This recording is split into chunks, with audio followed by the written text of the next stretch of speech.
dibawakan oleh Pak Paul Wijaya. Saya silakan pada Pak Paul. Terima kasih Pak Nugroho. Mohon share screen, izin share screen. Dari Pak Edi ya Pak? Dari siapa? Dari Pak Paul sudah langsung bisa. Sudah Pak, bisa ya? Ya. Ya, sudah terlihat Pak Nugroho ya? Ya. Baik, selamat sore Ibu Bapak semua. Sore ini topiknya tentang iluminasi, lighting, tapi sudah pernah diberikan safety moment tentang lighting dan ergonomik beberapa waktu yang lalu, jadi mungkin topiknya sore ini kurang terkait, namun menurut saya masih cukup relevan karena FICB ini banyak digunakan di industri, untuk hampir semua sektor industri itu menggunakan FIBC.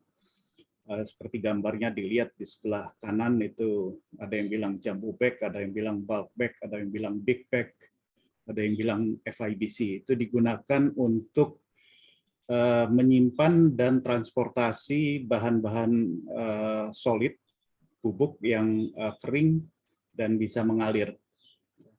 Jadi memang banyak sekali kegunaannya. Yang terutama FIBC itu dibuat dari bahan polipropilen, jadi sejenis plastik yang bisa dilapis atau tidak dilapis, dan sangat berguna sekali, bisa menyimpan sampai ukuran kira-kira 1 metrik ton, ini disebutkan di bawah ini. Jadi cukup besar, sangat memudahkan handlingnya, cukup mudah untuk handlingnya, menanganinya di tempat kerja. Dan yang perlu dicatat adalah bahan-bahan solid serbuk tadi yang kalau mengalir, baik pada saat diisi ataupun pada saat mengeluarkan, yang bergesekan dengan polipropilen itu akan menimbulkan elektrostatik. Dan elektrostatik kalau muncul bisa menimbulkan percikan api. Percikan api kalau terkena dengan bubuk tadi bisa terjadi kebakaran ataupun ledakan. Jadi itu bahayanya menggunakan FIBC di tempat kerja. Ada 4 jenis FIBC, tipe A, tipe B, tipe C, tipe D.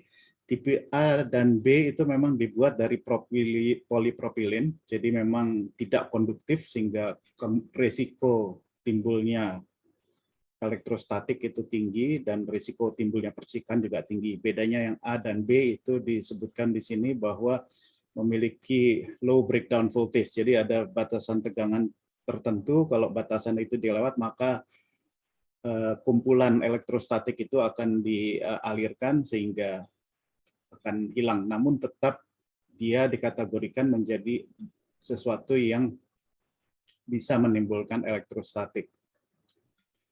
Kemudian tipe C itu yang konduktif, dari bahan yang konduktif, tetap dibuat dari polipropilen, namun ada benang yang sifatnya konduktif yang dijahit pada FIBC tersebut, sehingga kalau timbul elektrostatik maka dialirkan lewat benang ini yang lalu disambung dengan kabel ke sistem pertanahan, grounding.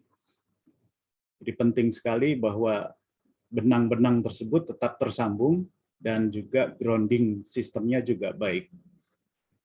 Ini bisa digunakan untuk mengalirkan atau menyimpan dan transportasi, mengalirkan flammable powder yang bisa terbakar. Sebenarnya debu kalau ukurannya 200, lebih kecil dari 200 mikron, maka sangat mudah sekali terbakar. Mungkin hanya beberapa debu dari logam yang tidak flammable. Dan catatan pentingnya adalah grounding connection-nya ini harus tersedia dan baik. Kemudian kalau yang tipe D itu memang dari bahan yang betul-betul antistatik, jadi tidak bisa menimbulkan elektrostatik. Dan harganya memang juga cukup mahal. Bahannya memang khusus, jadi dibikin dari benang yang kuasi konduktif, jadi semi konduktif gitu, sehingga tidak bisa ada elektrostatik. Kalaupun ada elektrostatik, maka dialirkan dengan kadar yang kecil saja sudah bisa dihilangkan elektrostatik tersebut. Nah, ini ada kejadian saya ambil dari proses safety Eropa. IGSC di Belgium. Yang terjadi mereka menggunakan yang tipe C tadi. Jadi tipe C itu sebenarnya konduktif, tapi dengan catatan groundingnya harus baik. Nah, yang digunakan di sini groundingnya tidak baik, sehingga terjadi kebakaran. Jadi selama pembongkaran, unloading, bongkar muat itu dari FIBC tipe C ini terjadi ledakan debu karena ada elektrostatik yang timbul. Sehingga disarankan kalau mau menggunakan big pack ini harus menggunakan grounding system yang baik. Ada alatnya namanya ground tester. Kalau semua tersambung dengan baik, maka ada lampu hijau yang akan menyala, itu menyatakan bahwa groundingnya baik, baru bisa dilakukan bongkar muat barang. Ya, yang paling utama adalah cegah timbulnya elektrostatik, cegah timbulnya percikan api, dan juga di tempat kerja jangan sampai ada uap yang bisa terbakar atau debu yang bisa terbakar, karena semua itu bisa menimbulkan kebakaran atau ledakan. Mungkin itu saja dari saya, Pak Nugroho. Terima kasih. Baik, terima kasih Pak Paul Wijaya untuk safety momennya. Baik, selanjutnya seperti biasa kita lanjutkan dengan paparan dari narasumber yang pada kali ini akan diberikan oleh Pak Abdullah Kasifi. Silakan Pak Abdullah Kasifi, sebelumnya memang silakan ceritakan riwayat singkatnya, lalu baru masuk pada profesi Pak Abdullah Kasifi. Silakan. Baik, terima kasih Pak Nugroho. Ini mudah-mudahan suara saya terdengar jelas ya Pak Nugroho ya? Terdengar jelas. Oke. Soalnya lagi pakai masker. Saya langsung ke materi ya Pak.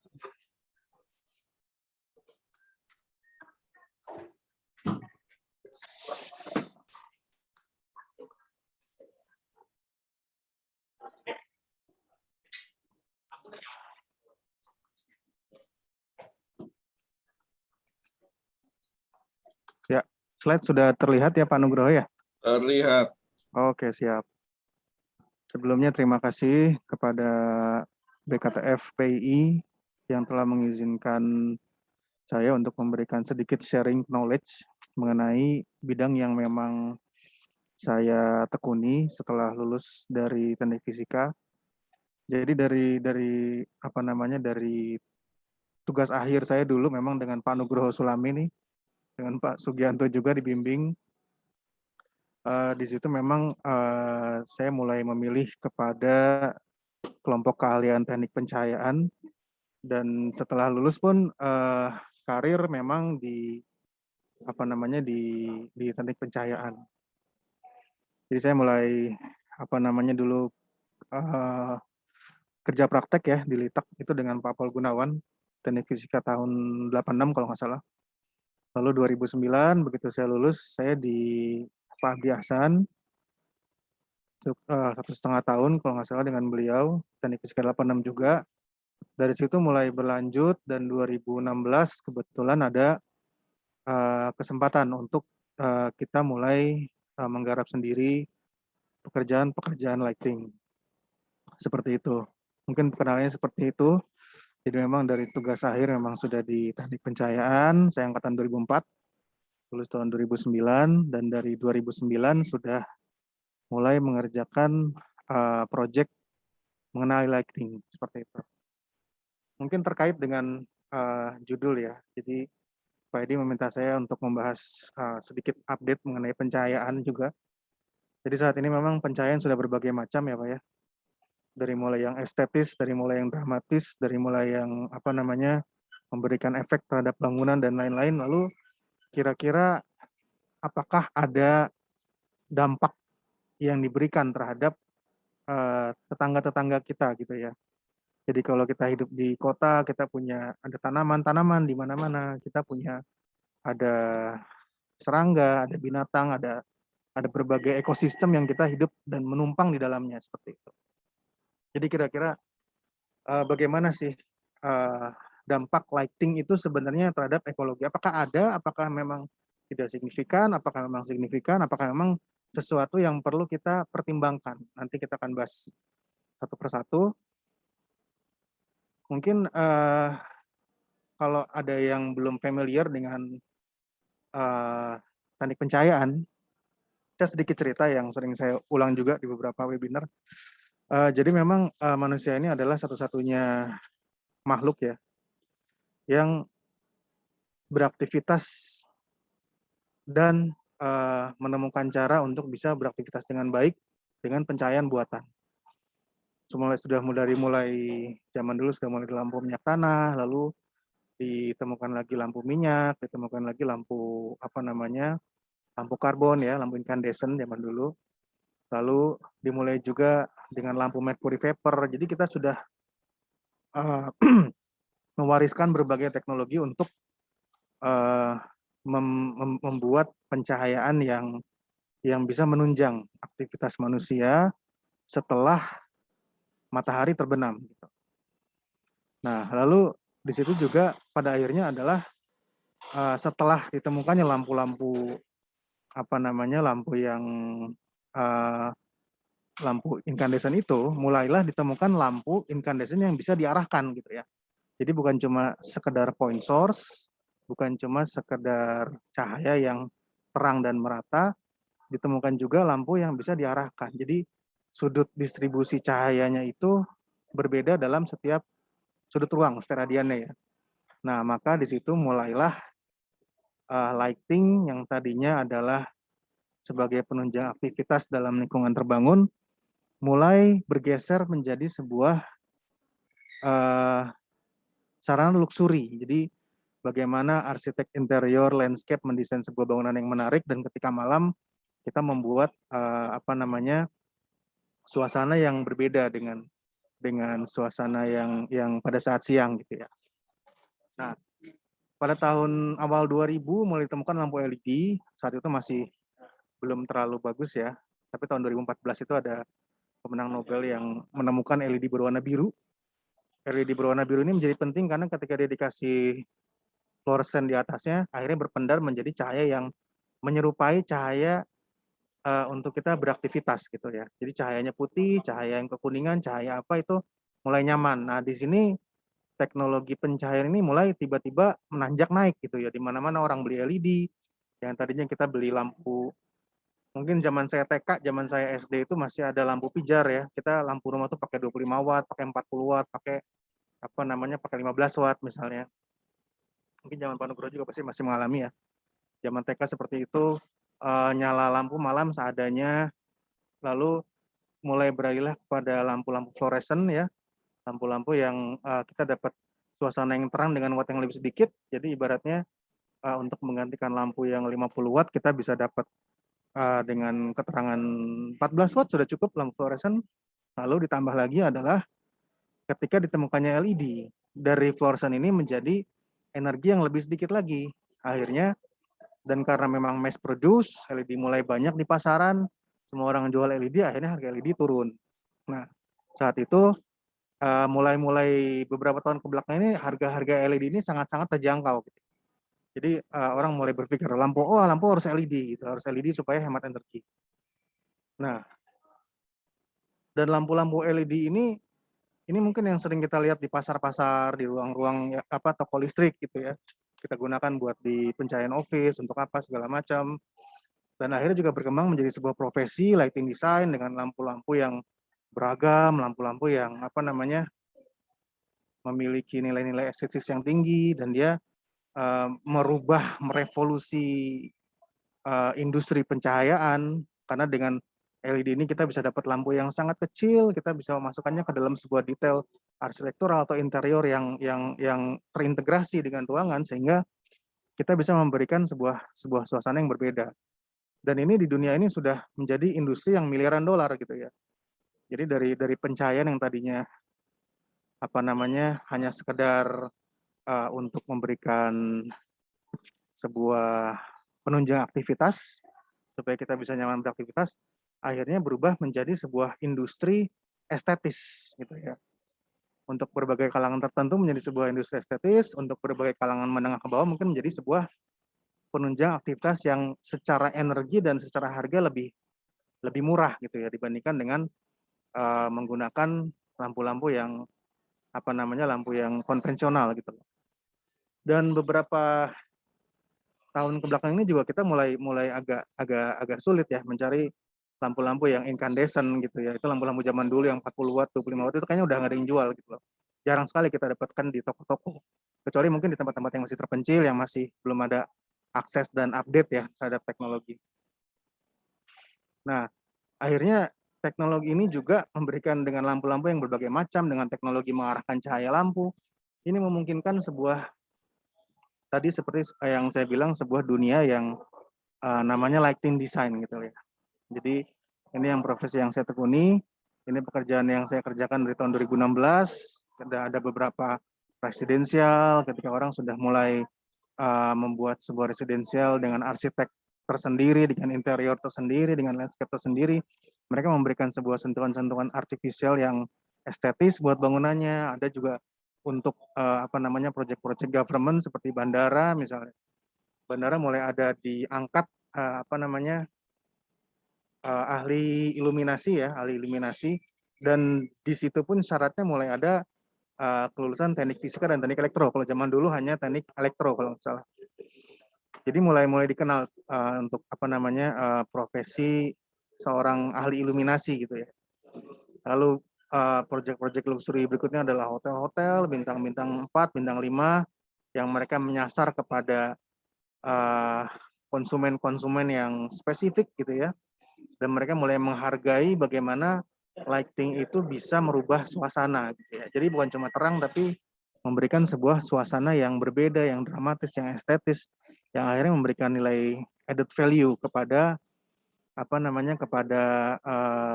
kepada bangunan tersebut gitu. Yang tadinya bangunan tersebut terdesain dengan pada siang hari dengan pencahayaan alami, itu adalah given, kita nggak bisa rubah itu. Lalu pada saat malam hari kita bisa memberikan sebuah konsep, kita bisa memberikan sebuah cerita, kita bisa memberikan sebuah pencahayaan yang estetis gitu ya untuk mereka sendiri menikmati gitu ya. Dan mungkin aplikasinya masih luas sekali. Di samping estetis kita juga ada pencahayaan yang bisa membuat orang itu bisa lebih nyaman bekerja misalnya, atau mungkin lebih cepat beristirahat. Itu adalah hal-hal yang nantinya kita pikirkan sebagai profesi kelompok keahlian teknik pencahayaan gitu ya. Dalam hal membuat desain pencahayaan yang baik untuk mendukung tempat yang kita desain gitu ya. Nah, terus kita akhirnya kan bertanya dari berbagai perubahan ini, dari lampu ke LED, dari lampu yang murah tadinya yang berapa ratus ribu jadi cuma berapa puluh ribu gitu loh, tiba-tiba ada lampu di mana-mana, kita bisa bebas pasang lampu di manapun. Ini ada dampak nggak sih dengan dengan lingkungan tempat kita berada gitu ya? Ternyata dari kelompok-kelompok seprofesi gitu ya, sekawanan kita juga memang mulai memperhatikan sebenarnya efek-efek pencahayaan ini mulai terlihat sedikit demi sedikit memberikan dalam tanda kutip dampak yang negatif gitu kan. Kenapa dalam tanda kutip? Karena nanti kita lihat bagaimana dampak-dampak dari pencahayaan ini terlihat gitu ya.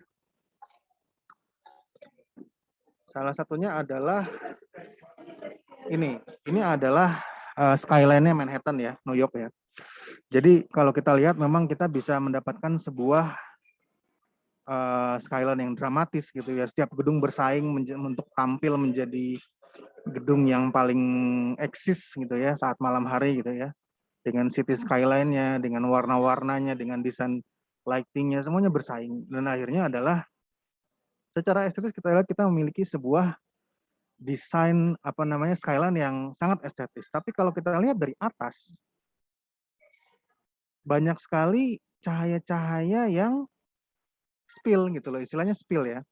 Jadi tidak kita butuhkan karena dia akhirnya menyorot kepada langit. Nah, kalau kita bicara langit adalah bukan sebuah entity yang transparan. Translucent iya, tapi transparan enggak juga gitu loh. Kenapa enggak transparan? Faktanya kita nggak bisa ngelihat bahwa di atas langit itu sebenarnya hitam gitu ya. Ada gelap-gelap pekat, kita nggak bisa ngelihat. Translucent karena kalau matahari melewati itu, cahayanya masuk dan terfilter gitu ya. Nah, artinya adalah kalau cahaya matahari pun bisa memberikan sebuah pencahayaan yang namanya pencahayaan langit, artinya langitnya nyala gitu ya. Artinya dari bawah pun itu akan memberikan sebuah pencahayaan langit juga gitu. Jadi akhirnya yang kita rasakan mungkin zaman dulu tuh langit masih gelap gitu ya. Zaman sekarang tuh langitnya udah terang sekali gitu ya saat malam hari. Apalagi kalau misalkan kita ke Jakarta sore-sore atau mulai maghrib tuh langitnya tuh warnanya oranye luar biasa gitu ya. Jadi bukan cuma polusi pencahayaan, ada juga polusi dari polusi udara gitu. Jadi memberikan sebuah sensasi yang berbeda khas Jakarta gitu ya. Jadi polusi udara plus polusi pencahayaan gitu ya. Nah, ini kita bisa lihat sebuah peta Alan ya. Alan tuh artificial light at night. Jadi kota-kota besar, kota-kota modern, kota-kota yang memiliki siklus ekonomi yang sangat padat gitu ya. Pada akhirnya terkait dengan desain pencahayaan. Artinya mereka mulai bersaing dengan desain pencahayaan yang sangat kontras, sangat terang, sangat sangat ingin lebih terang daripada gedung sebelah gitu ya. Dan pada akhirnya adalah dari langit kita bisa lihat kota-kota mana yang tingkat pencahayaannya sangat-sangat berlebih dan kota-kota mana yang masih gelap gitu ya. Kita bisa lihat benua-benua Afrika ini masih kosong karena memang belum banyak peradaban ya. Indonesia, Jakarta juga sangat ramai, kita lihat di sini kita bisa lihat ini ada Malaysia, Singapura kecil di sini pasti nggak kelihatan. Kalimantan tengahnya masih kosong tapi ujung-ujungnya mulai cukup terang. Jawa Barat dari mulai Tangerang sampai Jawa Tengah mungkin ya sudah sangat cukup. Australia juga pinggir-pinggirnya sudah terang. Jadi bayangkan pencahayaan yang mengkonsumsi kurang lebih 1/6 sampai 1/5 konsumsi energi dunia gitu ya. Jadi sekitar 20%-an atau lebih atau kurang gitu ya. Sebagiannya adalah terlepas ke langit gitu. Artinya ini ada jejak karbon yang harus kita pertanggungjawabkan sebetulnya. Kita udah pakai konsumsi energinya ternyata secara secara penggunaannya tidak efektif gitu. Dan sebetulnya dari sini apalagi sih dampaknya gitu ya. Nah, akhirnya langit kita menjadi terang saat malam. Zaman saya kecil, zaman saya SD, mungkin saya tinggal dekat daerah sawah ya di Bogor ya.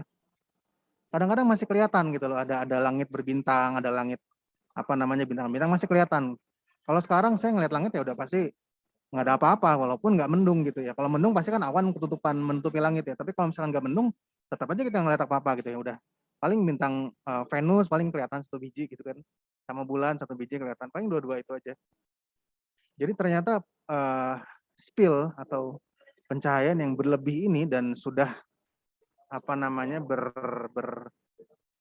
berevolusi menjadi light pollution, ini akhirnya mengorbankan langit kita gitu. Kita yang seharusnya menikmati langit yang gelap dan memudahkan kita untuk tidur.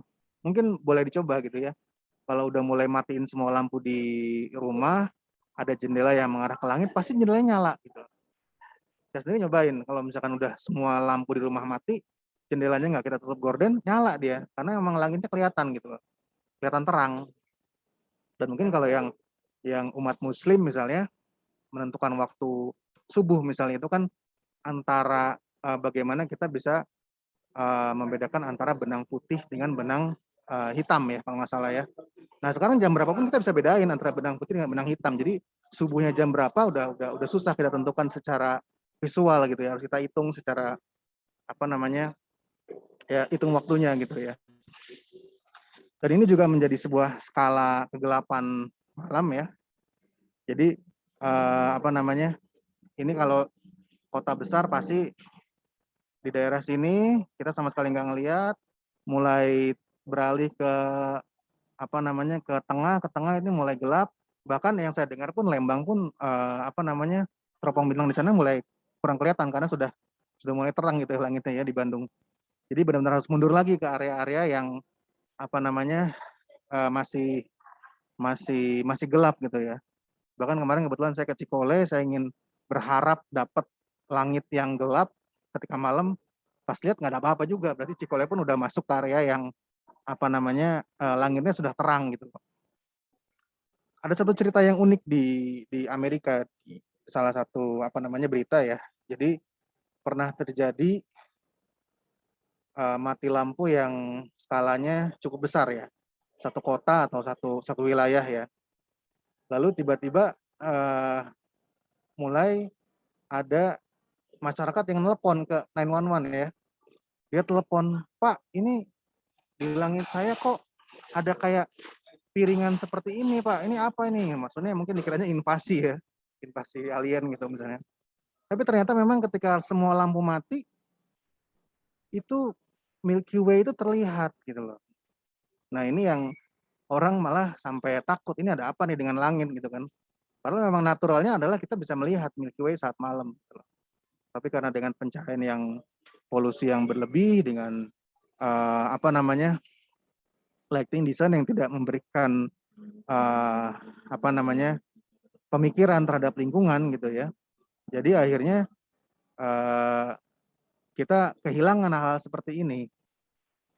Nah ini mungkin ada pertanyaan, ya udahlah kalau misalkan langit kita hilang nggak bisa ngeliat bintang, emang ada apa lagi sih kerugiannya dari si lighting pollution ini gitu, selain kita kehilangan langit yang berbintang gitu ya.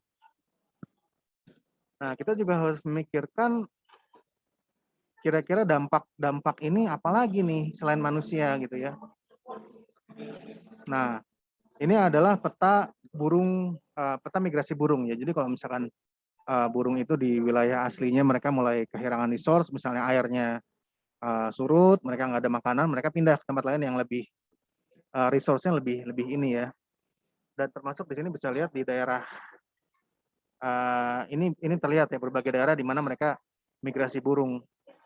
Nah, migrasi burung ini ada yang mereka migrasi saat siang. Saat siang kan kita nggak aware ya, maksudnya ya udahlah gitu mereka siang-siang. Cuma kalau ketika saat malam mereka memiliki patokan-patokan tertentu untuk menentukan arah. Mungkin salah satunya adalah horizon ya, cahaya horizon. Jadi ketika gelap, cahaya horizon itu terang, nah itu yang menjadi arah mereka ke sana gitu. Jadi ketika ketika kita menyalakan lampu-lampu pada saat malam, ternyata mereka secara instingtif memilih untuk menuju ke lampu yang paling terang itu gitu. Itu yang terjadi. Ini adalah bekas menara WTC yang 9 September ya rubuh meledak, dan di sini dibuat sebuah lighting memorial lighting untuk di situ. Jadi ini lampu-lampu yang sangat berkekuatan besar, sangat bersudut tajam sampai bisa nyalain awan gitu ya.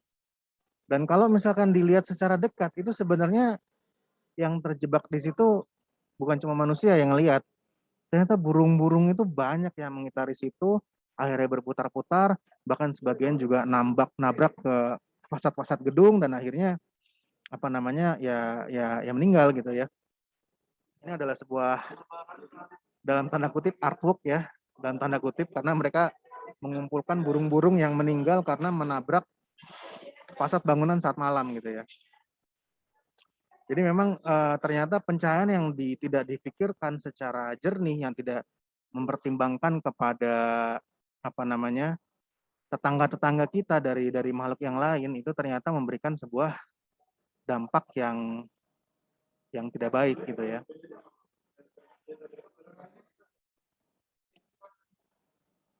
Nah, terus berikutnya apa lagi sih dampaknya gitu ya.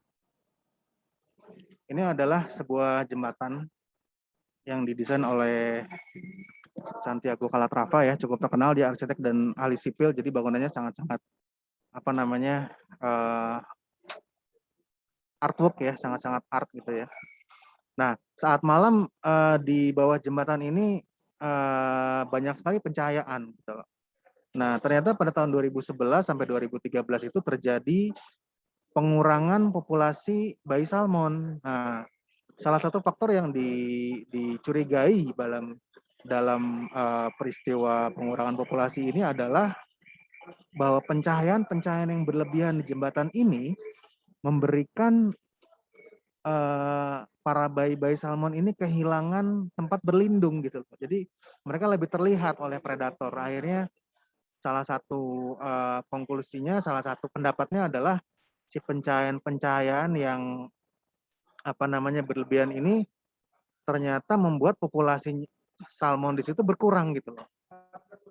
Itu adalah salah satu apa namanya teorinya ya.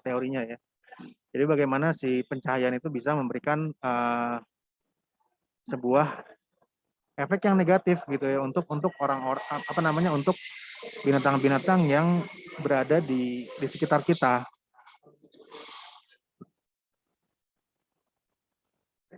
Nah, ini adalah kasus lain yang sering terjadi. Jadi penyu ini adalah hewan yang hidupnya di laut ya.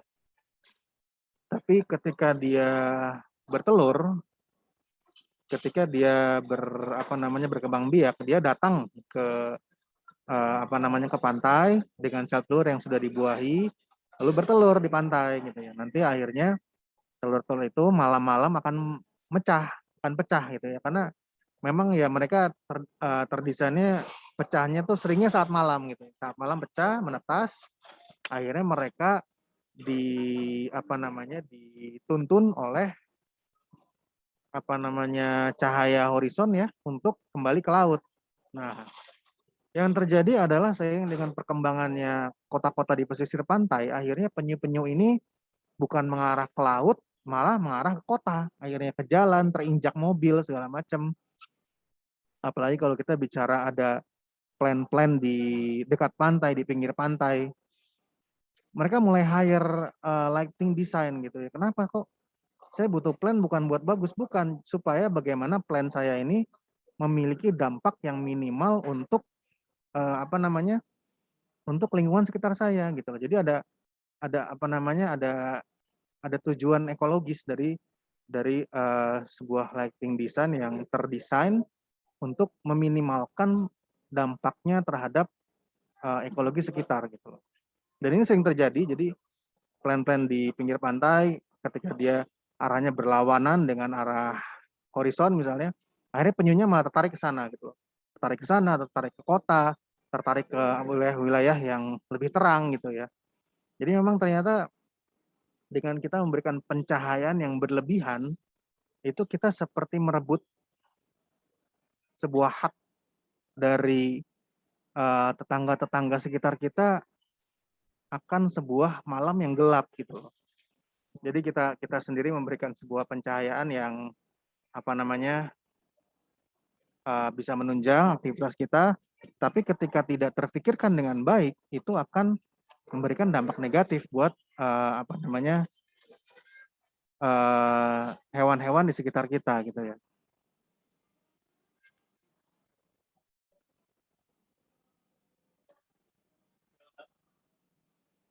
Nah, salah satu yang menjadi solusi untuk salah satu guideline yang sudah dibuat adalah dari Departemen Lingkungannya Australia. Jadi mereka memang sangat concern terhadap hal ini. Jadi ketika mereka lebih concern terhadap binatang-binatang di sekitar mereka gitu ya. Jadi bagaimana pencahayaan itu harus didesain dengan sebuah good lighting practice untuk supaya si pencahayaan ini memiliki dampak yang minimal kepada lingkungan dan kepada ekosistem sekitarnya gitu.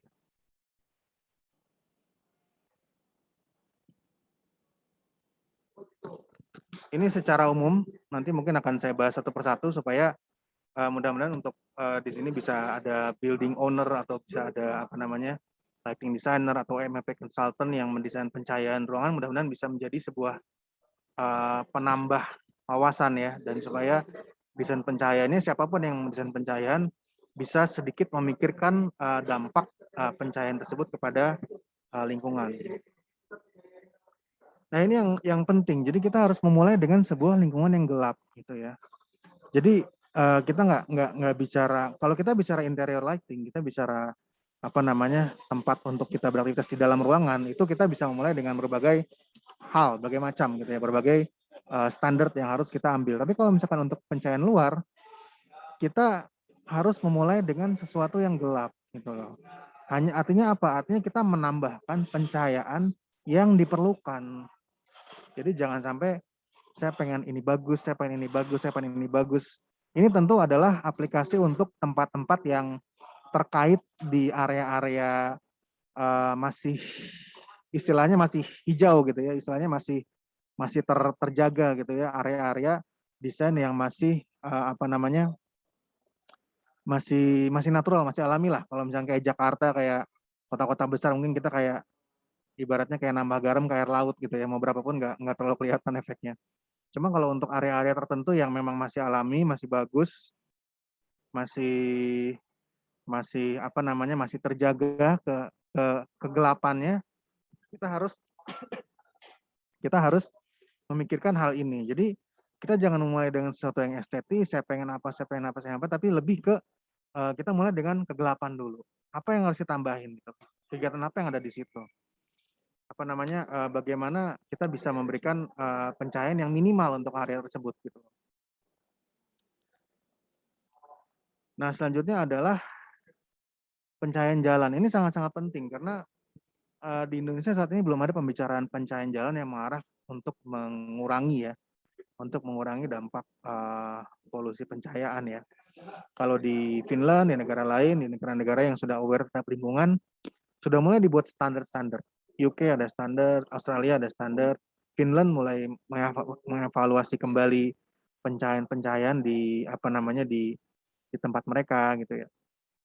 Jadi kita melihat mungkin ini adalah lampu yang sering sekali kita lihat gitu ya, lampu yang glow. Sebenarnya kita keinginannya adalah dengan memasang lampu seperti ini nih, kita pengen suasananya terang di mana-mana gitu kan. Tapi sebenarnya hasil yang terjadi adalah berlawanan dengan itu, karena semakin banyak kita pasang lampu glow seperti ini, feelingnya akan semakin gelap. Kenapa? Karena mata kita akan tune in terhadap sesuatu yang paling terang gitu loh. Dan ketika sebuah glowing object itu menjadi sesuatu yang paling terang, akhirnya sekelilingnya menjadi gelap. Jadi ketika kita banyak memasang lampu seperti ini dan kita pasti banyak melihat model fixture yang seperti ini sebenarnya dampak untuk aktivitas manusianya juga sangat tidak banyak dan akhirnya malah jadi hindrance buat penglihatan kita gitu. Jadi apa namanya? Pengganggu gitu ya untuk penglihatan kita. Dan ini adalah satu lampu yang harus dihindari. Nah, lampu yang seperti ini pun masih sudah sangat lebih baik dibandingkan lampu yang sebelumnya. Jadi lampunya seharusnya adalah menerangi kepada bidang yang akan diterangi. Kalau misalkan lampu jalan ya sudah lampu jalan. Kenapa lampu jalan harus menyalakan ke langit gitu loh? Kenapa harus ada glowing object di atas penglihatan manusia 7 meter mau lihat apa gitu loh. Akhirnya malah fasad lighting-nya berantakan, apanya berantakan, lampunya pada terang semua. Bahkan ketika kita ingin mendapatkan sebuah suasana yang gelap di alam ternyata malah nggak dapat gitu ya. Ini akhirnya jadi sebuah apa namanya kejengkelan gitu ya.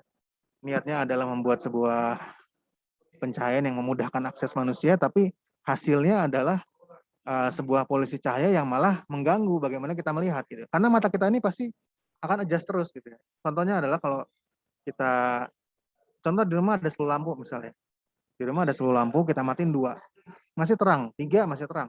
Setengahnya masih terang. Nyala 1 masih terang. Pas kita matiin yang 1 itu, tiba-tiba kita baru tahu ternyata ada lampu-lampu dari jendela masuk ke dalam, ada lampu-lampu dari rumah orang masuk ke dalam, itu mata kita akan terus adjust gitu loh. Dan kalau mata kita tidak apa namanya, kalau ada benda yang paling terang di ruangan, mata kita akan adjust kepada dia gitu. Dan makanya ketika seperti ini kita malah tidak melihat apa-apa gitu. Kalau misalkan seperti ini kita akan melihat, tapi ketika kita melihat source-nya kita akan silau juga. Yang terbaik adalah sebuah fixture dengan sudut cahaya yang hanya menerangi bagian-bagian yang di bawahnya saja. Jadi dengan seperti itu, ketika kita belum berada di area ini, kita melihat bahwa di sini sudah terang. Ketika kita melewatinya, kita udah nggak lihat matanya, karena mata kita udah mengarah ke depan gitu ya, nggak ngelihat. Gitu ya. Ini yang terbaik. Jadi bagaimana kita hanya menerangi bagian-bagian yang harus diterangi. Apa misalnya yang bagian yang harus diterangi? Jalan lurus sebenarnya nggak usah diterangi, karena kalau lurus ya lurus gitu, kita jalan ke depan. Kalau tangga, nah kita bicara tangga itu adalah perbedaan ketinggian untuk orang-orang yang harus dan semua orang sebenarnya kalau tangga pasti kaget kalau ada perubahan ketinggian, makanya itu harus kita terangi misalnya. Jadi ada apa namanya, ada consideration tertentu yang akhirnya bisa meminimalkan jumlah pencahayaan dalam sebuah lingkungan terbangun gitu loh. Ini harus menjadi awareness untuk siapapun yang mendesain pencahayaan buat gedungnya sendiri, buat rumahnya sendiri, buat mereka yang tempat-tempatnya itu bersisian erat dengan lingkungan yang masih alami gitu ya. Nah, ini adalah sesuatu yang mungkin bisa dibilang FT banget nih ya. Jadi sistem kontrol gitu ya. Dan saat ini pun sistem kontrol ini sudah tidak semahal zaman-zaman dulu gitu ya. Karena memang seperti yang saya bilang tadi, mata kita tuh akan senantiasa adjust gitu ya. Jadi ketika kita punya lampu 10 watt yang terang di sebuah ruangan, lalu menerangi area ini, dan ini, coba kita redupkan 50%, 5 watt, masih terang. Karena mata manusia itu antara 2:3 itu masih terang hitungannya. Coba dibikin 10%, masih terang juga. 5% masih terang, 1% masih terang. 0,5% kadang-kadang masih kelihatan warna cahayanya gitu. Jadi sebenarnya manusia ini nggak terlalu butuh banyak cahaya untuk apa namanya beraktivitas gitu ya. Kalau untuk malam hari, contohnya misalnya kalau mungkin yang dari zaman-zaman dulu ya, kalau terang bulan misalnya, terang bulan itu paling anak-anak misalnya keluar kalau di kampung-kampung untuk main segala macam. Itu kalau diukur mungkin di bawah 1 lux gitu terang bulan. Tapi kenapa kita masih bisa bermain ya? Memang karena memang kita nggak butuh banyak cahaya sebetulnya. Sisanya adalah sebuah spill, sebuah apa namanya, sebuah polusi ya pencahayaan dan sebuah pemborosan energi sebetulnya seperti itu. Makanya kalau kita bicara interior misalnya, downlight ceiling 3 meter harus pakai yang 20 watt enggak, 5 watt bisa, 3 watt bisa. Tinggal apa yang kita terangi gitu ya. Jadi objek apa yang harus kita terangi supaya memberikan efek cahaya yang maksimal. Gitu. Jadi sistem kontrolnya adalah sesuatu yang penting gitu. Misalnya kita bicara jalan ya, jalan yang jalan di lereng bukit misalnya. Ada berapa mobil yang melewati area tersebut gitu? Apakah harus nyala sepanjang malam gitu kan? Jangan-jangan misalnya nyala cuma 3 jam sekali mobil lewat, atau 4 jam sekali mobil lewat, atau 5 jam sekali mobil lewat. Sebenarnya kita malah nggak butuh apa namanya harus terang terus-terusan gitu ya. Jadi dengan sistem kontrol ini kita bisa menentukan, misalnya terangnya adalah ketika mobil pertama melewati gerbang jalan tersebut, maka diterangi dengan tingkat keterangan yang tertentu, lalu dia misalnya bisa melewati, lalu setelah itu redup lagi. Atau mungkin ada orang yang lewat, karena kalau mobil kan sudah ada lampu mobil ya, kalau orang lewat mungkin dia membutuhkan pencahayaan, lewat diterangi sedikit, pas dia sudah di ujung jalan, mati lagi. Itu kan sesuatu yang apa namanya sudah tidak seluksuri ya, sudah tidak seluksuri 5 tahun ke belakang gitu loh. Itu sudah sesuatu yang banyak dikerjakan, sudah sesuatu yang device-nya juga sudah mudah, perkabelannya sudah mudah. Artinya dengan sistem-sistem kontrol ini kita bisa menghemat energi tentunya dan juga bisa mengurangi dampak dari lighting yang kita desain untuk apa namanya lingkungan kita gitu.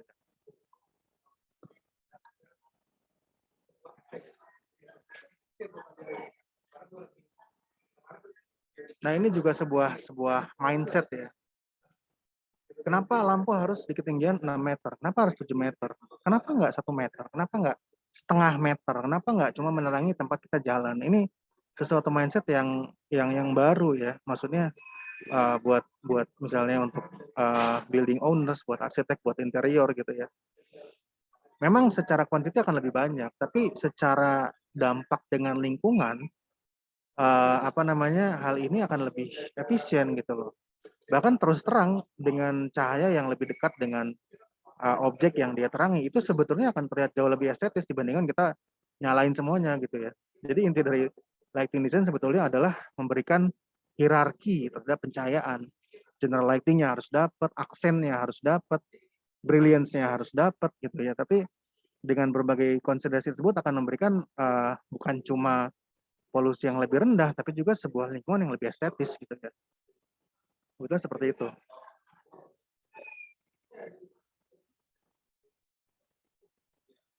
Nah, ini juga kurang lebih sama. Jadi apakah pencahayaan parkiran harus nyala kemana-mana misalnya? Kan nggak juga gitu ya. Apakah seperti ini kan sudah cukup, walaupun lebih lebih masih bisa lebih spesifik lagi, atau mungkin lebih bisa di ini lagi. Toh orang yang penting nggak nabrak kalau ada batu gitu kan. Jadi apa namanya, desain consideration seperti ini perlu dipikirkan lebih jauh supaya nanti ini juga bukan cuma desainnya juga ada added value secara lighting, tapi juga secara quantity lebih sedikit dan dampak lingkungannya juga lebih sedikit gitu.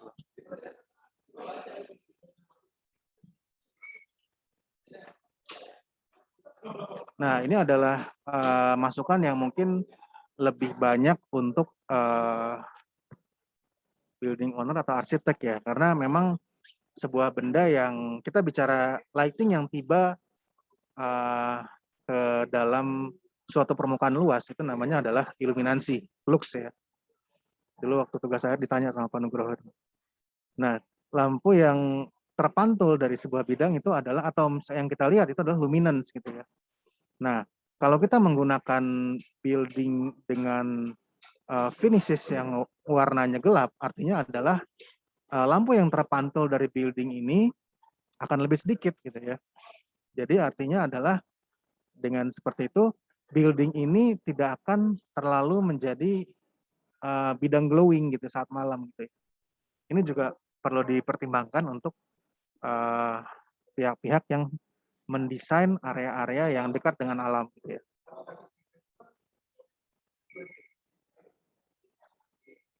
Nah, warna lampu itu adalah, lampu itu memiliki berbagai panjang gelombang. Jadi kalau kita bicara putih, sebenarnya warnanya bukan putih. Warna itu berbagai cahaya dengan berbagai panjang gelombang dan berbagai warna yang bersatu menjadi warna putih. Makanya kalau kita lihat warna putih itu di prisma atau mungkin sedang hujan, jadilah dia pelangi gitu. Jadi warna merah, kuning, hijau, biru itu masih ada gitu ya. Nah, ternyata warna-warna ini dengan panjang-panjang gelombang tertentu ini memiliki sensitivitas yang berbeda buat kita dan buat para hewan gitu ya. Kalau buat manusia ketika malam, warna yang sensitif buat dia adalah yang cenderung warna warm, warna oranye dan warna merah ke arah kanan ya. Nah, sedangkan untuk para untuk para kura-kura atau mungkin binatang-binatang yang ini, mereka kompak memiliki sensitivitas terhadap warna yang hijau. Sebenarnya kita bisa ambil pelajaran apa sih dari grafik ini gitu ya. Artinya adalah kalau misalkan warna cahaya yang diberikan untuk suatu bangunan adalah warna hijau ke kiri, hijau, biru, ungu dan segala macam, itu akan mudah terlihat oleh para hewan gitu ya, para kawan-kawan kita dari fauna ya. Kalau misalkan untuk warna-warna yang dia tidak sensitif seperti kekuningan, warna oranye, warna merah, mereka akan tidak sensitif terhadap warna itu. Nah, mungkin ada pertanyaan, sensitif ini maksudnya apa sih gitu ya? Contoh gini, misalnya mata kita kan kalau siang namanya penglihatan fotopik gitu ya. Kita melihat dengan panjang gelombang di area-area yang warna putih lah ya. Kalau misalkan sudah malam kita berubah jadi mencari warna yang kuningan gitu ya. Nah, contohnya seperti ini. Misalkan ruangan kita kasih warna putih. Kita turunkan keredupannya sampai 1%. Jadi ada ruang 1 dengan warna cahayanya warna putih, kita bikin 1%, dan ruang 2 yang warna cahayanya warna kekuningan, 1% juga. Lux levelnya sama. Kira-kira manusia itu akan mendapatkan ruangan yang memiliki warna cahaya kuning itu lebih terang daripada yang putih. Itu namanya sensitivitas. Jadi artinya adalah buat kita nih warna putih yang tingkatnya kecil itu malah kita nggak ngerasa, aduh kayaknya masih gelap nih ruangan gitu ya. Cuma kalau kuning nyala sedikit aja udah terang karena mata kita sudah beralih dari fotopik menjadi skotopik. Seperti ini ya. Jadi saat siang tuh kita pakai penglihatan fotopik, saat malam kita pakai penglihatan skotopik gitu ya. Jadi artinya adalah kalau kita ingin mendesain sebuah lingkungan yang dekat dengan lingkungan alam, kita seharusnya adalah menggunakan cahaya dengan warna-warna kekuningan dan kemerahan gitu. Nanti tentunya dengan tingkat pencahayaan yang minimal ya, sesuai dengan standar saja sudah cukup kita akan tidak banyak mengganggu kepada teman-teman kita dari fauna gitu ya. Seperti itu. Nah, mungkin saya kesimpulan sedikit, nanti mungkin dari sini ada sedikit sharing satu proyek yang sedang kita kerjakan di Bogor yang menggunakan prinsip-prinsip desain ekologi ini ya. Jadi pada kesimpulannya adalah kita harus menggunakan cahaya dengan minim spektrum biru, karena warna biru itu adalah sensitif untuk para hewan gitu ya. Mereka akan lebih tertarik warna biru. Itulah kenapa laron itu lebih tertarik sama cahaya putih gitu ya. Kalau cahaya kuning nggak terlalu. Walaupun kalau terang banget pasti mereka ikutin juga gitu ya. Yang kedua adalah kita harus mengurangi cahaya spill ke langit gitu ya. Untuk kalau misalkan kita menghendaki sebuah suasana yang dramatis untuk bangunan misalnya, at least cahaya itu mengarah pada bangunan gitu loh, nggak mengarah pada langit. Karena kalau misalnya mengarah pada langit, artinya kita membuat langit kita bersama menjadi lebih terang gitu ya. Nah, dan terpenting adalah mengurangi tingkat pencahayaan yang silau dan cahaya yang intensitasnya tinggi. Karena kalau misalkan silau, artinya mata kita akan adjust kepada luminance tertinggi yang diterima gitu. Akhirnya adalah luminance di bawahnya itu menjadi lebih gelap seperti itu. Dan tentunya masih ada kebutuhan ya untuk dekorasi pencahayaan ya. Nah, dari sini mungkin saya mau share sedikit. Ini proyek yang kita lagi dipercayakan di Bogor.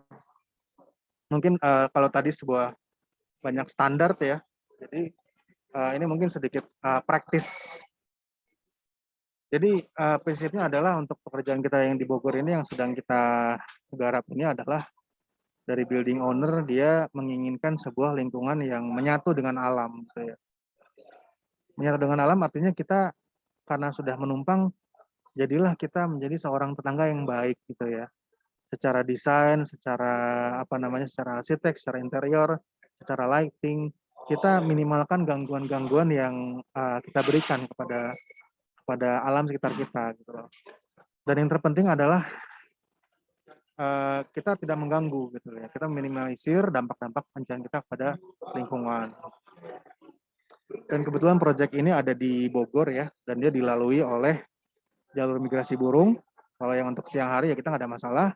Untuk malam ini, nah kita harus berusaha supaya lingkungan yang kita desain ini tidak memberikan cahaya yang terlalu banyak glow ke atas. Otherwise nanti pasti ketika dia migrasi dia akan banyak mampir, nah akhirnya malah mengganggu siklus kehidupan natural dia. Ini juga yang tadi kita pakai, jadi dengan warna, bagaimana kita mengambil nilai-nilai pencahayaan yang ada di alam. Kita melihat gimana kunang-kunang ya, kunang-kunang itu kan sebuah simbol bahwa lingkungannya masih bagus gitu ya. Kalau lingkungannya udah mulai tercemar tuh kunang-kunang tuh hilang gitu ya. Zaman saya kecil di dekat-dekat sawah tuh masih ada kunang-kunang. Zaman sekarang udah nggak ada ya. Dan bagaimana cahaya kunang-kunang itu namanya juga fireflies ya kalau di bahasa Inggris tuh artinya memang warnanya itu seperti api gitu ya, kekuningan dan soft itu warnanya.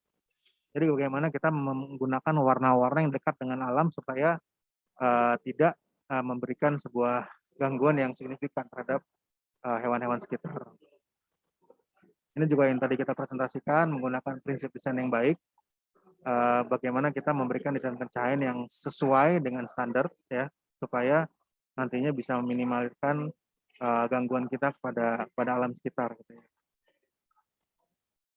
Ini sebuah konsep-konsep, kita harus mempertahankan kegelapan malam. Ini yang harus kita pertahankan, jangan sampai ada pencahayaan yang nyasar ke langit ya. Apalagi daerah berkabut itu pasti kalau ada cahaya yang nyasar ke langit tuh berkasnya kelihatan gitu ya. Langsung kayak ibaratnya kayak konser musik gitu ya, ada cahaya-cahaya yang tersorot gitu ya. Jadi ini adalah sebuah wisata alam dan kita harus mempertahankan kegelapan malam di situ. Bagaimana desain pencahayaan bisa memberikan sebuah pertimbangan-pertimbangan kepada pihak lain supaya kegelapan malam ini kita jaga. Gitu. Sisanya adalah desain konsep, berbagai macam. Jadi kita menggunakan cahaya yang terjaga ya, bisa dilihat di sini juga semuanya mengarah kepada benda-benda yang diterangi, jangan sampai tembus ke atas, jangan sampai ada yang kita senang-senang nyalain langit, atau ada elemen-elemen yang sifatnya dekoratif yang lebih ke alam, bambu-bambu segala macam gitu ya. Dan kita juga menggunakan lampu yang terlindungi, artinya adalah lampunya dipantulkan dulu, baru dia nyalain jalan. Jadi dengan cahaya yang soft, dengan cahaya yang tidak direct, diharapkan memberikan pencahayaan yang kita nggak butuh terlalu banyak levelnya gitu ya. 2 lux, 4 lux sudah cukup bisa memberikan pencahayaan. Dan kalau misalkan secara control lighting, tidak harus nyala terus gitu ya. Kalau misalkan sudah nggak ada kegiatan, ya dimatikan langsung. Biarkan kita kembalikan hak kegelapan malam kepada teman-teman kita dari Fauna. Gitu ya. Ini juga misalnya, ini kita memberikan sebuah efek yang dramatis di area entrance, tapi semua cahayanya ke bawah. Semua cahayanya mengarah kepada lampu-lampu yang ada di bawah. Semuanya objeknya ke bawah. Jangan sampai ada cahaya yang nyasar ke atas, jangan sampai ada yang cahaya yang akhirnya menyalakan langit gitu ya. Seperti itu. Ada elemen estetis tentunya, karena project lighting design biasanya memang banyak sekali hal yang estetis. Ini lampunya, jadi lampunya akan memantul dulu ke reflektor, baru nanti dipantulkan ke area sekitar, jadi cahayanya lebih soft dan kesilauannya lebih rendah, jauh lebih rendah dibanding cahaya direct langsung. Kita bikin simulasinya, kita bikin kamuflase dengan bentuk-bentuk yang mimicking natural gitu ya. Kita bikin feeling sesuatu yang estetis, yang membuat orang-orang tuh lebih merasa seperti ada di bawah dahan-dahan pohon, cahayanya, siluetnya gitu ya. Dan semuanya mengarah ke bawah. Jadi jangan sampai ada cahaya-cahaya yang mengarah ke atas.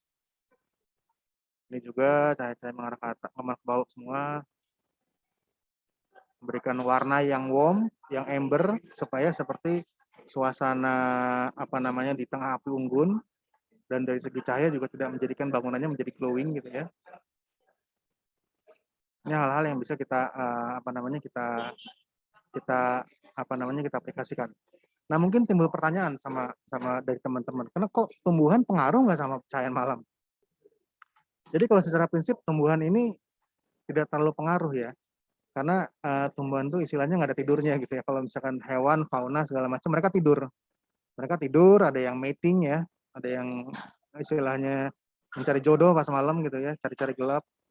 Kalau misalkan tumbuhan enggak, tumbuhan tuh bisa kita paksa untuk produksi 2 kali lipat dengan pencahayaan buatan gitu ya. Jadi kalau istilahnya dalam tanda kutip urban farming itu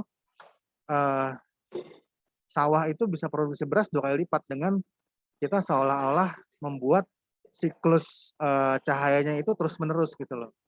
Ini mungkin ada banyak hal-hal yang perlu di riset ya. Cuma memang faktanya adalah dengan pencahayaan seperti ini tidak mengganggu kehidupan dari tanaman ya. Kecuali misalnya tanaman itu membutuhkan serangga-serangga untuk benih ya, untuk memberikan perkawinan misalnya. Atau kalau misalkan ternyata dengan dinyalakan lighting serangganya kabur, artinya mereka nggak bisa kawin gitu ya. Artinya kan mengganggu. Cuma kalau secara umum tumbuhan ini tidak terlalu banyak diganggu oleh pencahayaan. Dan ini juga cahaya yang kita ambil di alam ini, cahaya firefly, sesuatu hewan yang mungkin anak zaman sekarang jarang lihat ya, kecuali di museum misalnya. Jadi gimana kita memberikan pencahayaan di jembatan ini supaya dia ini mengikuti pencahayaan dari firefly. Toh kalau misalkan kunang-kunang ini nggak mengganggu kok, walaupun dia ada motion, ada nyala dan mati dan segala macam. Tapi dengan tingkat pencahayaan yang kita kurangi, dengan kita betul-betul kontrol sistemnya, itu mudah-mudahan kita bisa mengurangi dampak pencahayaan terhadap lingkungan sekitar. Mungkin seperti itu Pak Nugroho. Saya nggak banyak-banyak slide-nya Pak. Saya kembalikan ke Pak Nugroho, silakan. Baik, terima kasih Pak Kasifi atas paparannya. Jadi penggunaan teknologi yang perlu diperhatikan dampaknya pada lingkungan. Isu yang menarik. Baik, kita sampai pada tanya jawab. Saya akan membacakan apa yang sudah tertulis di chat ya. Mudah-mudahan tidak ada yang terlewat. Saya urut dari atas.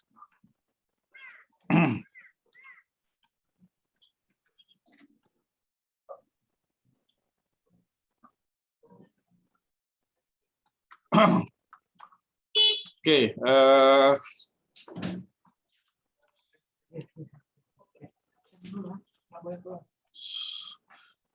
ada pertanyaan dari Pak Tandi ya. Berapa nilai ambang kuat penerangan yang dianggap spill of light? Nilai ambang kuat. Pertanyaannya begini. Ini engineer semua yang nanya nih Pak. Iya. Ini juga tadi ada pertanyaan, ini background ilmu pengetahuan tentang pencahayaan itu background seperti apa? Ini juga tadi ada yang muncul pertanyaan seperti itu. Ya, Mungkin ya. ini dulu Pak Kasifi. Ya. Jadi kalau background ilmu pengetahuan memang teman-teman seprofesi ya banyak di lighting macam-macam.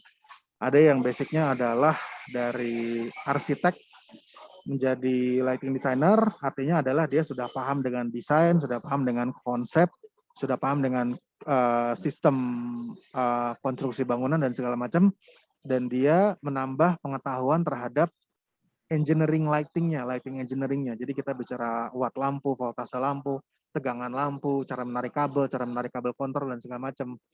Nah, beberapa yang lain juga memang berangkat dari teknik fisika. Jadi kalau kita bicara, ini Pak Nugroho ini salah satu yang mencetak para lighting designer di Indonesia nih Pak Nugroho. Jadi memang di teknik fisika ini ada satu bidang teknik pencahayaan ya Pak ya.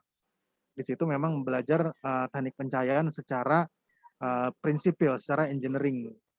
Jadi dari segi teknisnya, dari segi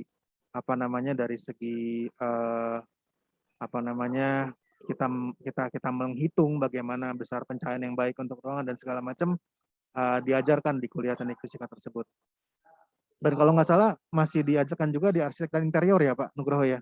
Masih. Masih ya, oke siap. Jadi memang arsitek dan interior pun sebetulnya membutuhkan pengetahuan pencahayaan ini untuk menunjang dalam mendesain ruang terbangun yang mereka buat gitu ya. Nah sekarang kalau kita bicara ambang batas, ini sebenarnya ada satu matriks untuk hal itu namanya UGR, jadi Unified Glare Rating. Jadi kalau kita bicara UGR itu ada standar tertentu. Jadi kalau di bawah 19 itu sudah tidak terlihat silaunya. Di atas 19, 23 atau mungkin lebih di situ itu jadi silau. Nah, akhirnya adalah kalau kita mengalami silau dari sebuah luminer atau sebuah lampu ya, akhirnya kita menjadi tidak bisa menikmati ruangan tersebut. Ini mungkin Pak Nugroho lebih paham nih Pak. Saya mulai lupa nih Pak. Silakan, Jangan Pak. dilempar ke saya, Anda praktisi. Siap. Jadi begitu ya Pak. Jadi kalau beberapa metrik sih banyak ya, ada UGR, Unified Glare Rating, kita bicara silau, ada kita bicara kontras rasio, ada kita bicara lighting level gitu ya. Kalau spill itu sebenarnya adalah definisinya adalah suatu cahaya yang dia tidak terarah ya. Jadi kalau kita bicara sumber cahaya zaman dulu ada halogen yang kecil gitu ya kan, kenapa dia memiliki sudut, karena sinar halogennya itu terpantul kepada reflektor-reflektor gitu. Akhirnya dia memiliki sudut 12 derajat, ada 24, ada 36 gitu ya. Tapi untuk beberapa sisi yang lain, si sumber cahaya itu tetap keluar dari dari si reflektor itu. Dan kalau dari sudut terkuat sampai sudut terendahnya itu 50% penurunannya, spill itu di bawah itu gitu ya. Jadi kalau di bawah 50% hitungannya udah spill istilahnya. Kalau LED spillnya kecil sekali, bahkan dia sering juga dibuat spill artifisial supaya feelingnya tuh lightingnya masih kayak lighting halogen zaman dulu, karena emang secara feeling, secara warna sih belum ada yang gantiin ya halogen zaman dulu. Mungkin seperti itu Pak Nugroho. Baik, selanjutnya Menjawab. dari Pak Jonat. Apakah benar berdasarkan ilmu pencahayaan bahwa bila bumi mulai dari rumah dengan lampu-lampu dan api yang mengeluarkan cahaya, mengeluarkan cahaya ke angkasa raya, maka akan meningkatkan suhu di angkasa dan mempengaruhi dampak suhu di bumi juga. Apakah ada aspek seperti itu? Yang lebih banyak dipertimbangkan adalah karena kita bicara cahaya, kan ada cahaya yang terlihat, ada yang nggak terlihat ya. Kalau halogen itu cahaya infrarednya tinggi sekali itu, karena makanya dia memancarkan, meradiasikan panas. Sedangkan cahaya yang asli yang kita lihat cuman seberapa, nggak banyak gitu ya. Nah kalau LED, cahaya yang terlihatnya tuh jauh lebih banyak daripada cahaya yang memancarkan panas gitu. Jadi kalau kita bicara halogen yang 50 watt kita pasang dalam bangunan, itu akan menaikkan beban termal dari si bangunan tersebut. Makanya ketika si lampu halogen itu kita ganti menjadi LED 5 watt, tiba-tiba si beban kalorinya turun gitu loh. Jadi nggak butuh kapasitas yang tadinya digunakan. Jadi kalau kita bicara lampu yang spill ke arah langit pada saat malam hari, bahayanya adalah lebih kepada tetangga-tetangga kita, seperti misalnya burung yang sedang migrasi, ngelihat rumah bapak misalnya tiba-tiba terang, mampir gitu kan. Kadang-kadang buang hajat di situ gitu kan. Itu kan bahaya juga. Jadi bagaimana kita ternyata dengan lampu-lampu yang tidak tertata, dengan lampu-lampu yang tidak terdesain dengan baik, mengganggu kepada lingkungan sekitar. Yang pertama adalah dengan kegelapan malam, itu hak yang sudah kita rebut. Jadi kita nggak bisa menikmati bintang-bintang segala macam, kecuali kita betul-betul ke pelosok gitu ya. Yang lainnya adalah ya dengan binatang-binatang dan fauna di sekitar kita. Mereka tertarik dengan cahaya kita, kadang-kadang nabrak jendela, kadang-kadang apa segala macam, dan dia akhirnya merusak siklus hidup dia sendiri gitu Pak. Saya selanjutnya dari Pak Dasri. Ini ada 4 pertanyaan, jadi satu-satu aja supaya tidak lupa. Unsur utama seperti apa dalam menciptakan suasana sebuah ruang dengan memanfaatkan cahaya? Ya, jadi kalau kita bicara lighting design, selain dia akan menghilangkan kegelapan, artinya kita bisa beraktivitas, added value-nya adalah kita membuat suasana. Nah ini, suasana ini adalah sebetulnya sejauh ini sih buat saya sesuatu yang nggak bisa kita kalkulasi. Jadi kita bisa menentukan berapa lux lampu yang tiba di sebuah permukaan, berapa lux sebuah lampu yang tiba di sebuah area-area tertentu, itu bisa kita hitung. Tapi kalau kita bicara suasana, suasana adalah interaksi antara berbagai lapisan pencahayaan. Gitu. Jadi misalnya bagaimana si cahaya itu mengenai sebuah dinding kayu, lalu tiba-tiba seperti terasa glowing kayunya. Gitu. Atau kita misalnya punya sebuah lampu table lamp yang ada bahan fabric, lalu kita kasih lampu dalamnya akhirnya glowing. Lalu kita misalnya kita bikin sebuah lampu kristal misalnya dalam suatu ruangan dan kita turunkan pencahayaannya sehingga cuma sparkle kecil, akhirnya tercipta suasana. Nah itu memang sebuah hal yang kompleks. Kita bisa menghitung berapa cahaya yang ada di situ yang akan tiba, tapi ketika kita ingin membuat sebuah suasana, disitulah dibutuhkan sebuah kontrol sistem ya buat saya. Jadi kita bisa, nanti si dindingnya berapa persen nyalanya, si cover lightingnya berapa persen, lampu pijarnya berapa persen, ininya berapa persen. Sebenarnya tentu kita prinsip-prinsip desain ini adalah prinsip-prinsip yang mengacu kepada desainer seluruh alam semesta ya, pencipta kita gitu ya. Misalnya kita ada di luar di camping, kita duduk sekeliling di di api unggun. Di sekeliling api unggun pasti tidak gelap karena ada cahaya dari api. Itu adalah general lighting. Nah, di situ pasti ada kayu-kayu bakar yang atau si elemen api tersebut yang nyala, itu adalah focal glow. Dan kadang-kadang ada percikan-percikan api yang loncat-loncat misalnya, itu adalah brilliance. Nah, dengan 3 layer ini adalah sebuah upaya supaya kita menciptakan sebuah suasana pencahayaan dalam ruangan. Ini yang paling paling basic seperti itu. Sisanya adalah bagaimana kita menyembunyikan pencahayaan. Ini juga sangat penting. Kalau kita tidak menyembunyikan sumber cahayanya, mata kita akan langsung tune in sama si sumber cahayanya gitu. Akhirnya kalau kita tune in dengan si sumber cahayanya, kontras kita akan dalam batas interval si lampu tersebut. Akhirnya ruangannya tidak kita nikmati. Jadi mungkin kalau kita bicara bagaimana cara membuat suasana dalam ruangan, yang pertama adalah layering. Berbagai elemen ruangan ini harus kita kenali, kita istilahnya kita harus naksir dulu sama ruangannya istilahnya.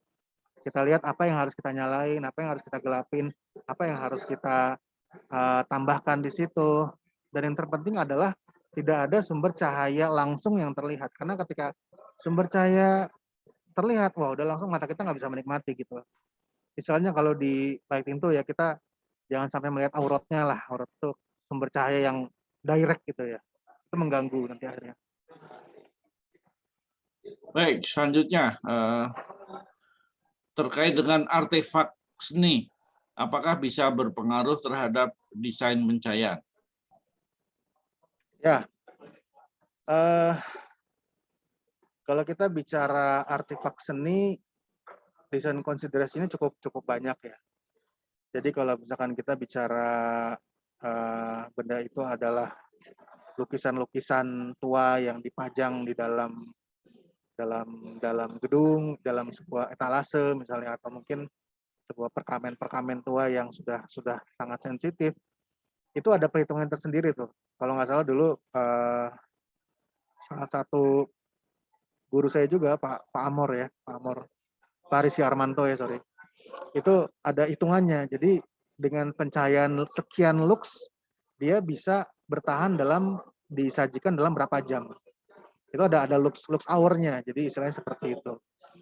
Yang kedua adalah selain aspek dari jangan sampai pencahayaannya bisa merusak benda ya, merusak benda yang ditampilkan. Nanti juga kalau kita bicara bentuk 3D misalnya, kita akan banyak eksperimen dengan angle-angle tertentu. Jadi nanti jatuhnya adalah kita menggunakan sistem pencahayaan yang fleksibel. Makanya kalau dalam galeri biasanya ya kita menggunakan ada track ya, lampu-lampu track ya.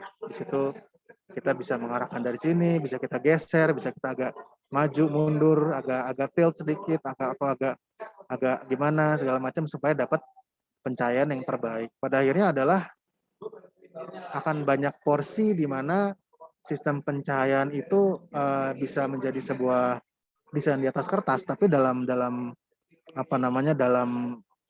prakteknya kita sangat banyak melakukan mock-up gitu ya. Misalnya kita kemarin lagi buat desain satu gedung di Jakarta, di TB Simatupang, untuk signage lighting misalnya. Signage lighting ini harus di mock-up karena bagaimana si cahayanya akan menyalakan akrilik signage-nya, lalu dia ditampilkan di tengah gedung-gedung di TB Simatupang yang sudah sangat-sangat terang gitu. Nah, di sini kita harus menentukan berapa watt yang harus kita alokasikan di situ, dan kita juga menentukan sistem kontrol di situ supaya jangan juga si signage-nya terang akhirnya pencahayaan bangunannya nggak terlihat gitu ya. Itu juga menjadi salah satu konsiderasi ya. Jadi mock-up dan eksperimen akhirnya. Gitu mungkin Pak. Baik. Lalu bagaimana cara untuk mendapatkan persepsi visual objek 3 dimensi dalam suatu ruangan? Ini makin berat nih Pak pertanyaannya. Ya seperti yang tadi ya, persepsi visual adalah jadi gini, arsitek dan interior itu mendesain what to see ya. Jadi mereka mendesain apa yang kita lihat. Nah, lighting itu mendesain how to see. Jadi bagaimana kita melihat bangunan tersebut.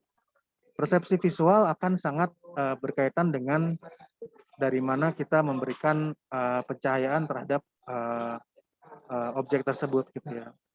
Untuk sebuah bangunan yang given pada siang hari dengan pencahayaan dari matahari, persepsi visual kita terbatas, cuma itu yang kita dapat gitu ya. Tetapi ketika malam hari, persepsi visual kita akan berubah ketika bagian-bagian tertentu dari bangunan itu kita highlight, apa namanya bagian-bagian lain kita biarkan gelap, bagian ini kita memberikan pencahayaan seperti ini, di sana bagian-bagian seperti itu. Nah, seninya adalah di situ. Jadi memberikan berbagai pencahayaan dengan apa namanya dengan sudut yang spesifik, dengan objek yang spesifik, sehingga nantinya persepsi visualnya bukan cuma berbeda tapi lebih baik. Oke, dilanjutkan dari Pak Hermawan. Apakah ada studi tentang pengaruh pencahayaan terhadap tumbuhan? Pak Hermawan ini pernah punya pengalaman di demo warga gara-gara hasil panen warga berkurang karena setelah ada lampu di pagar dan padinya banyak gabuk atau kosong di dekat area yang ada lampunya. Wah, Jadi apakah ada nih, studi pengaruh cahaya terhadap tumbuhan? Ya, menarik nih Pak. Jadi seperti yang tadi saya bilang, jadi kalau kita bicara hewan, mereka punya siklus tidur. Jadi ketika tidur mereka expect lingkungannya untuk gelap. Jadi kalau kita bikin lingkungan yang terang udah pasti terganggu. Nah, kalau misalkan tumbuhan itu sebenarnya mereka malah dalam tanda kutip bisa kita rekayasa untuk produksinya 2 kali lipat gitu ya. Jadi kalau misalkan ternyata ada penerangan di pagar yang ternyata bikin sawah warga produksinya berkurang, itu menjadi hal yang menarik untuk dibahas menurut saya itu. Karena kalau secara prinsipnya adalah padi itu malah kalau kita terangi dengan lebih terang dia akan memproduksi lebih banyak. Prinsipnya seperti itu ya. Ini mungkin sebuah statement yang perlu banyak dibahas ya untuk dengan ahli tumbuhan ya. Cuma memang kita harus lihat apakah dalam proses tumbuhnya padi itu ada hewan-hewan tertentu yang ternyata memiliki peran ya dalam proses pembuahan padi itu. Kalau misalkan ternyata dengan pencahayaan pagar yang nyala terus dari mulai jam 6 sore sampai jam 6 pagi, akhirnya misalnya serangga-serangga yang baik yang membantu pertumbuhan beras dan tidak terkena pencahayaan tiba-tiba jadi hilang, artinya area tersebut yang kena pencahayaan tambahan artinya akan tumbuh berbeda dengan yang lainnya. Mungkin halnya seperti itu. Cuma kalau kita bicara detail, ini mungkin perlu banyak hal ya. Karena kita bicara pencahayaan ini memang kalau dalam dunianya nih arsitek dan interior ini banyak terkait dengan seni dan lighting pun akhirnya terseret gitu. Jadi aspek seninya cukup tinggi sehingga aspek risetnya cukup. Saya lihat sih belum kita membutuhkan banyak sekali riset gitu ya. Bagaimana lighting ini bisa memberikan efek betul-betul buat manusia, buat hewan dan tumbuhan segala macam. Contohnya misalnya cahaya biru untuk untuk manusia, ada yang bilang cahaya biru akan memberikan akan meruspres hormon melatonin sehingga kita nggak bisa tidur. Ada yang bilang cahaya biru akan membuat kita menjadi dalam suasana mood yang berbeda sehingga dipasang di kereta-kereta supaya mengurangi orang yang bunuh diri di kereta. Ada juga yang dipasang lampu biru untuk mengurangi kejahatan di suatu wilayah. Jadi sebetulnya banyak sekali aspek-aspek desain yang saya pikir perlu banyak risetnya. Saya pikir peluang untuk teknik fisika membuat sebuah riset dan kesimpulan di bidang lighting sih masih sangat banyak sih Pak. Baik, dilanjutkan dari Pak Theodorus Agung. Apakah ada teknologi lampu yang cahayanya hanya terlihat dari satu arah saja, sehingga objek akan terlihat jika pengamat sama-sama berada di arah lampu dan objek di arah lampu tidak akan terlihat? Ini pertanyaan agak kurang jelas, kecuali kalau Pak Sivi bisa paham. Atau Pak Theodorus Agung bisa mengemukakan langsung. Pak Theodorus Agung, silakan. Setuju Pak, silakan ini langsung Pak.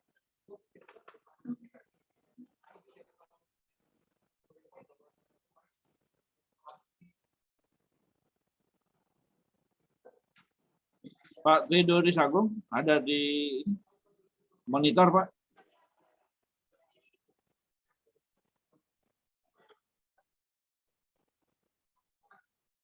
Kalau tidak ada, dilewat dulu karena saya susah menginterpretasi pertanyaannya. Ya. Maaf. Lalu Pak Gunawan Cahyadi, izin tanya bagaimana kalau tetap digunakan dimmer untuk atur lighting di indoor atau outdoor? Ya, dimmer ini adalah sebuah sistem kontrol ya. Sistem kontrol. Sistem kontrol ini kalau dibuka isinya PLC ya. Itu ke apa namanya mainannya teknik fisika juga sebenarnya. Jadi sistem dimmer ini sebenarnya fungsinya apa sih? Yang pertama adalah seperti tadi, lampu yang kita desain adalah lampu yang tiba dalam sebuah permukaan gitu ya. Tapi bagaimana permukaan itu akan glowing, akan memberikan suasana atau memberikan sebuah nuansa tertentu, itu tergantung kepada tekstur dari material tersebut dan kepada reflection factor dari material tersebut. Di sini adalah fungsinya dimmer. Kalau misalkan ternyata ketika disorot, sebenarnya sudah sesuai standar nih, ini mejanya seperti ini, sekian luxnya sudah cukup, tapi kok silau. Nah, disinilah fungsi dimmer system. Itulah tugasnya dimmer system untuk interior supaya benar-benar membuat sebuah lingkungan yang nyaman buat mata. Eksterior perlu nggak? Eksterior perlu. Jadi yang pertama adalah seperti tadi, kalau kita bicara kita punya jalan wilayah, apalagi dekat dengan lingkungan yang alami misalnya, apakah perlu misalnya lampu jalan menyala 100% sepanjang malam misalnya, kan nggak ada yang lewat juga gitu. Kalau misalkan kita tambahkan dimmer system, kita tambahkan control system, kita tambahkan sensor, jadi ada sensor di awal, sensor di akhir, pas awal nyala, kalau dia sudah lewat, ya sudah beres gitu loh.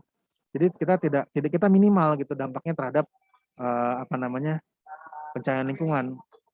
Jadi menurut saya setuju sekali Pak. Jadi memang di sistem dimmer ini memang kalau zaman dulu mungkin istilahnya sebuah item yang luxury ya, sebuah item yang mewah gitu ya. Kadang-kadang harga dimmer bisa lebih mahal dari harga lampu dan harga konsultannya gitu ya.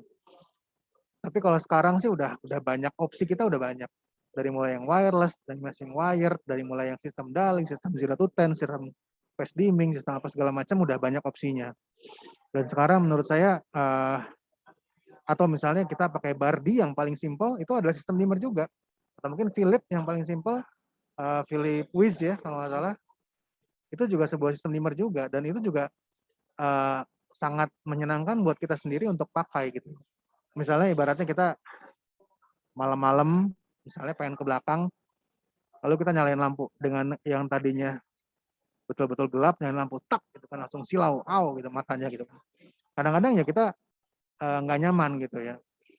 Nah kalau misalkan dengan sistem dimmer, kita bisa atur nyalanya itu harusnya cuma ya 2% lah supaya kita nggak ke sandung di ruangan, di koridor gitu kan. Kayak misalkan di pesawat kan. Pesawat tuh sebenarnya sudah menggunakan sebuah sistem yang lighting yang bagus. Kalau kita take off, lampu mati. Tapi kalau ntar menyalanya itu pelan-pelan, nyalanya pelan-pelan, baru nyalanya normal. Supaya kita nggak kaget gitu ya. Karena kan kalau di atas langit kita meminimalisir mungkin orang tuh untuk anxious gitu ya, untuk gelisah gitu di atas gitu ya. Jadi memang dimmer ini adalah sebuah sistem yang sebenarnya sudah sangat diperlukan ya untuk apa namanya pencahayaan, karena memang efeknya jelas sudah bisa kita rasakan gitu ya. Baik, selanjutnya dari Pak Gunawan Cahyadi. Kalau gelap total, apakah baik untuk keamanan dan keselamatan? Mungkin family planning juga bisa gagal total. Ya, yang jelas gelap total bermanfaat untuk kita istirahat, karena di mata kita itu ada satu sensor untuk yang sensitif dengan cahaya biru, dan dia kalau dia masih menerima cahaya bukan biru asli ya, bahkan dalam cahaya putih pun ada elemen cahaya biru gitu ya, dalam cahaya kuning pun ada elemen cahaya biru gitu. Intinya adalah cahaya, kalau dia masih mendapatkan impuls cahaya itu, melatoninnya nggak keluar. Makanya kadang-kadang agak heran juga, tapi di Indonesia masih banyak yang bisa tidur dengan lampu yang menyala gitu ya. Padahal secara kesehatannya, secara riset. Jadi yang menemukan apa namanya si sensor IPGR ini dapat Nobel ya untuk medis. Jadi sebenarnya yang baik adalah kita tidur dalam keadaan gelap. Jadi lampu mati total, melatoninnya akan keluar, tidurnya akan nyenyak. Seperti itu. Kalau untuk keamanan gimana? Ya pasti kalau untuk keamanan di luar pasti akan ada lampu-lampu yang menyala untuk akses misalnya, untuk pintu, untuk CCTV misalnya, supaya terlihat di CCTV. Tapi apakah lampu yang menyala tersebut harus menyala ke segala arah? Kan enggak juga. Apakah lampu tersebut harus menyalakan kemana-mana sampai orang nggak bisa jalan kan nggak juga. Gitu ya. Jadi bagaimana dengan prinsip-prinsip best practice ini kita bisa menciptakan pencahayaan yang fungsional, aman, dan safe misalnya, tapi juga tidak berlebihan gitu, tidak menjadikan sebuah polusi pencahayaan buat sekitar kita gitu. Oke, lalu ada pertanyaan dari Jonard. Mohon bertanya, apakah cahaya fosfor sama dengan cahaya lampu atau cahaya matahari? Dan apakah berefek baik atau buruk terhadap tubuh manusia? Ya, jadi LED yang LED yang saat ini berkembang dipakai, diaplikasikan kepada kita adalah LED berwarna biru sebetulnya. Nah, LED berwarna biru itu ditutup dengan tepung fosfor. Nah, di situ berpendarlah warna-warna yang putih, warna kuning, warna-warna cahaya yang familiar dengan cahaya yang kita alami sehari-hari. Nah, sekarang bila dibandingkan dengan matahari gimana? Tentu jauh sekali ya perbedaannya ya. Karena walaupun memang dari segi teknik pencahayaan ada sebuah parameter yang namanya CRI ya, color rendering index. Bahkan ini pun sedang direvisi, sudah ada parameter-parameter lain karena masih belum banyak warna yang terwakili dengan CRI. Tapi pada intinya adalah kita bicara gimana sih bedanya antara cahaya LED dengan cahaya alami. Yang paling jauh berbeda adalah dari spektrometernya, dari struktur pencahayaan dalam setiap panjang gelombang. Kalau LED, fluoresen itu masih digital ya, masih kelihatan ada kosong-kosong. Kalau kita bicara matahari, kita bicara lampu halogen zaman dulu itu yang paling dekat sama matahari, itu lebih kontinu. Jadi bahkan sekarang ada yang selain ada yang bilang bumi itu datar, ada juga yang bilang lampu halogen itu lebih baik buat pencahayaan ruangan kita gitu ya. Walaupun lampu halogen juga punya bahaya juga, dia ada UV-nya keluar juga segala macam gitu ya. Jadi menurut saya sih kalau kita bicara pencahayaan alami itu adalah suatu hal yang nggak bisa kita gantikan ya. Bahkan pencahayaan alami yang masuk ke dalam ruangan itu adalah suatu faktor yang sangat berpengaruh kepada fisiologis orang-orang yang ada beraktivitas di situ. Dan pencahayaan alami itu sangat-sangat kompleks. Jadi kita bisa lihat misalnya pagi-pagi cahayanya biru dulu kan, sangat biru. Kita misalnya mau bikin cahaya LED, bisa lah bikin biru? Nggak bisa. Cahayanya tidak sekompleks cahaya matahari biru ketika pagi hari gitu. Lalu muncullah warna kuning yang dari sudut yang sangat rendah gitu ya, masuk ke dalam jendela segala macam. Kalau kita ukur, kita bikin LED yang mirip, ya mungkin secara tampilan sama, tapi secara spektrometer beda jauh gitu ya. Jadi kalau menurut saya sih, kalau kita bicara pencahayaan pada siang hari, itu bagaimana kita bisa memasukkan sebanyak-banyaknya cahaya alami tanpa harus dengan memantulkan ya aspek-aspek panasnya ya tentunya ya. Karena cahaya alami yang masuk ke ruangan sih masih priceless sekali gitu dibandingkan dengan, walaupun kita bicara di lighting sudah mulai muncul ada human centric lighting misalnya, jadi lampu yang ibaratnya kita punya kamar di bawah tanah tapi kita bisa mengikuti sequence warna cahaya matahari, enggak lah, masih jauh lah. Jadi masih belum. Jadi menurut saya sih kalau kita bicara pencahayaan artifisial ya udah malam hari. Kalau misalkan siang hari, gimana kita bisa memasukkan cahaya alami yang bisa menunjang aktivitas kita lebih sehat dan lebih alami pasti. Oke, baik. Dari Muhammad Taufik. Dalam kebutuhan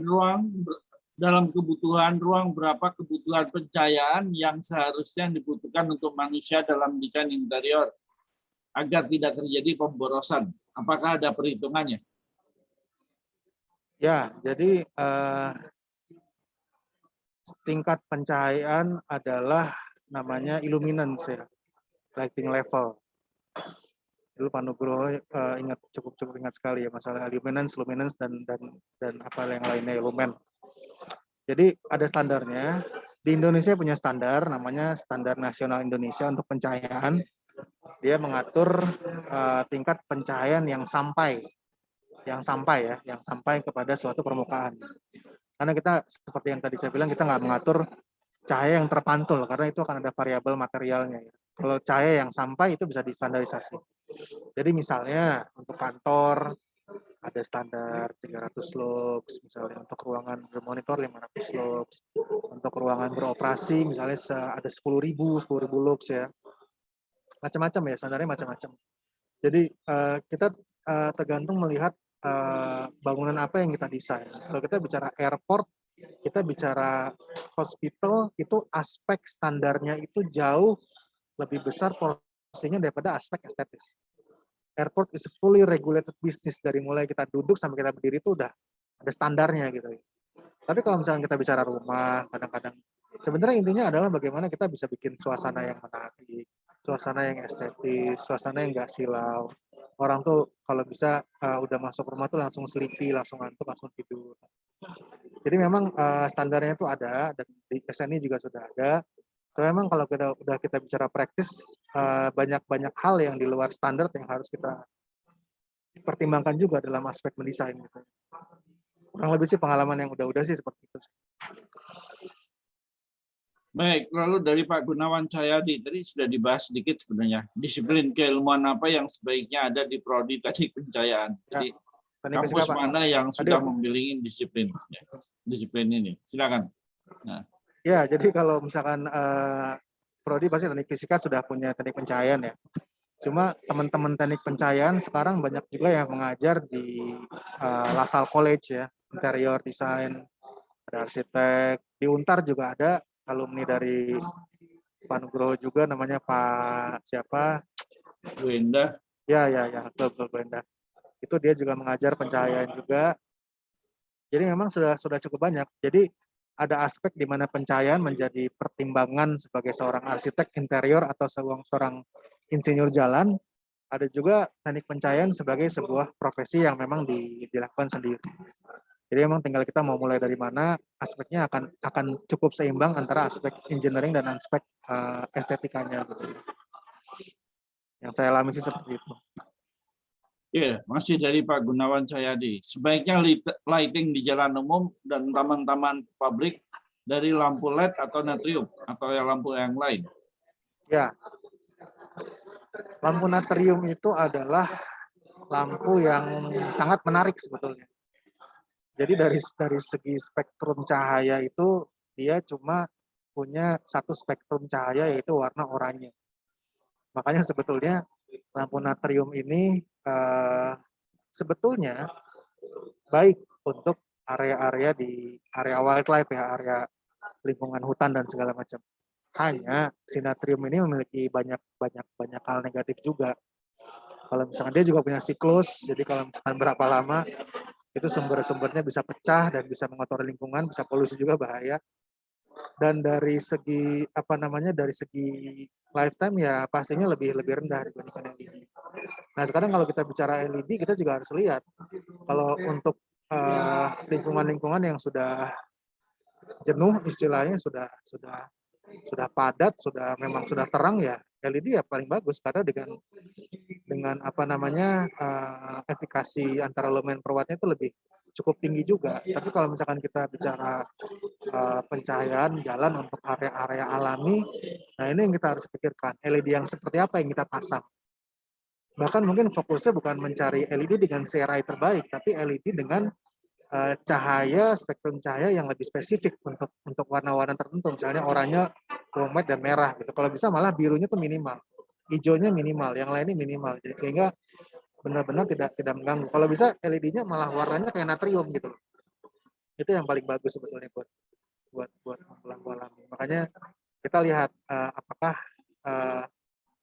pertimbangan apa yang paling penting yang harus kita pikirkan untuk mendesain ruang-ruang tertentu.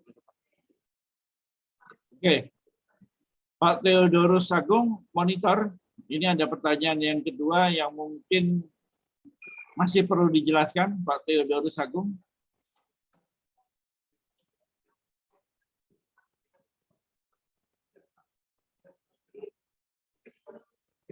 Oke, kalau tidak ada, saya lewat dulu dari Pak Jonat.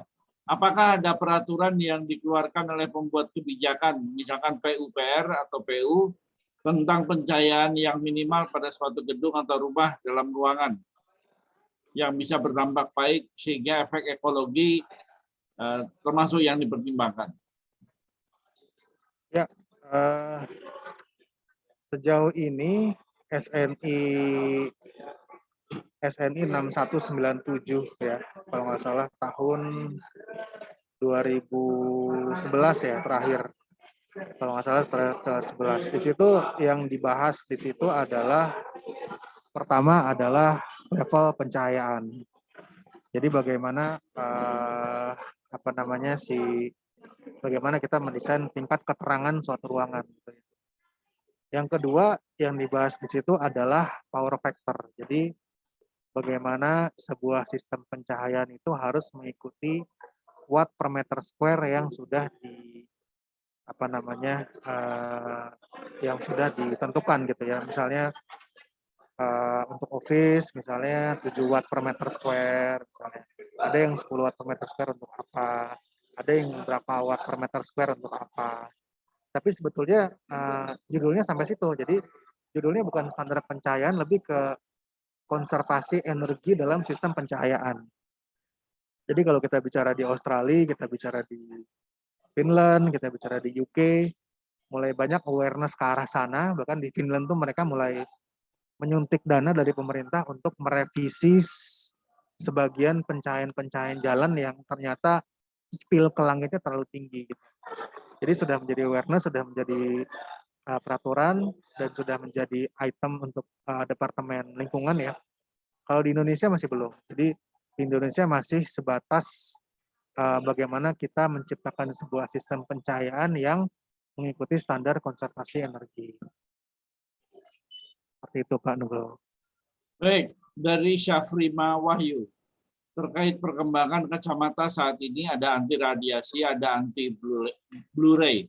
Dalam hal ini cahaya biru mesti diminimalisir karena faktor kesehatan karena memang kemampuan mata menjadi lebih baik tanpa cahaya biru. Ya, sekarang kalau kita bicara cahaya biru, ini adalah satu elemen dari human centric lighting yang sudah bisa kita aplikasikan. Jadi intinya adalah dalam standar wellness ya, standar wellness itu sudah ada. Jadi wellness ini adalah standar bangunan, tapi bukan bicara standar efisiensi. Dia nggak bicara standar efisiensi, dia nggak bicara standar persentase energi, dia bicara bagaimana bangunan ini betul-betul bisa mengakomodasi orang-orang yang ada dalam bangunan tersebut. Dalam di situ dijelaskan. Jadi sebenarnya cahaya biru ini tidak harus selalu kita hindari. Jadi misalnya gini, kalau untuk siang hari, kalau bisa kita normalnya manusia adalah beraktivitas di luar ruangan dengan cahaya matahari, macul, manen padi, bikin bikin pohon, metik pohon segala macam zaman dulu ya, nangkap rusa misalnya. Jadi sebanyak-banyaknya mungkin pada siang hari itu kita mendapatkan cahaya gitu, entah cahaya biru atau monitor atau cahaya langit. Nah, ketika matahari sudah terbenam, sesedikit mungkin kita mendapatkan cahaya biru itu. Jadi kita mulai pasanglah si kacamata Blu-ray anti sinar biru. Kalau cahaya kacamatanya bukan yang warna biru ya. Kalau kacamata biru malah dia mengarahkan sinar biru ke mata gitu ya. Tapi harusnya cahaya yang menghalau sinar biru ke mata. Jadi harusnya pas siang untuk sebuah standar tidur yang improving, yang sehat, itu pas siang hari atau pagi hari kita mendapatkan banyak cahaya biru, cahaya matahari, cahaya yang alami. Pas sudah maghrib misalnya sudah lewat jam, sudah matahari terbenam, sesedikit mungkin kita mendapatkan exposure terhadap cahaya gitu. Jadi prinsipnya seperti itu Pak.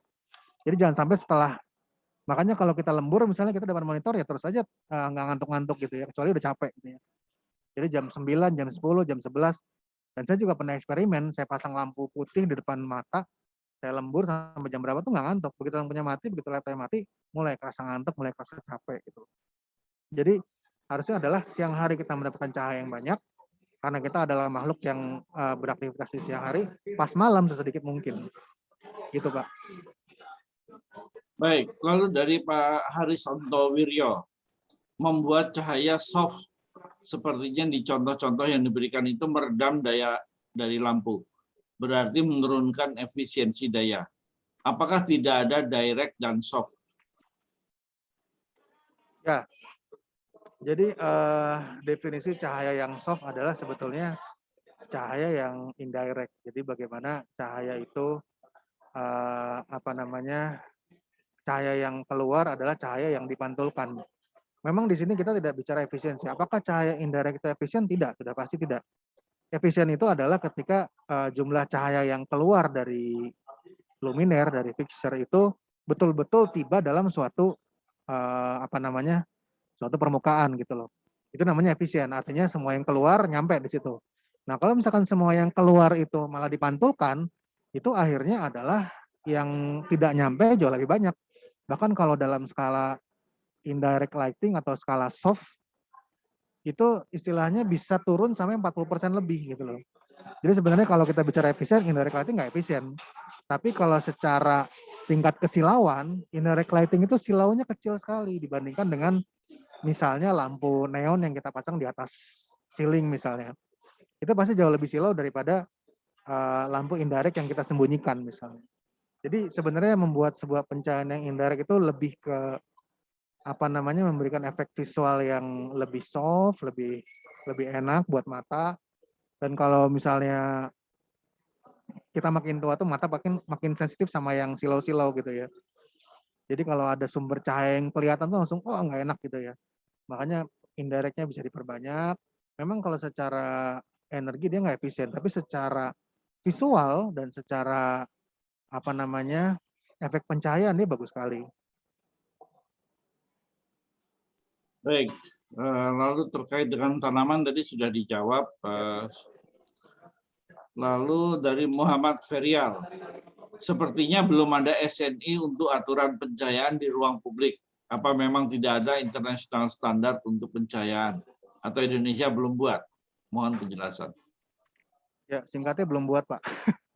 Jadi baru ada standar SNI 6197 untuk konservasi energi dalam pencahayaan itu tahun 2011.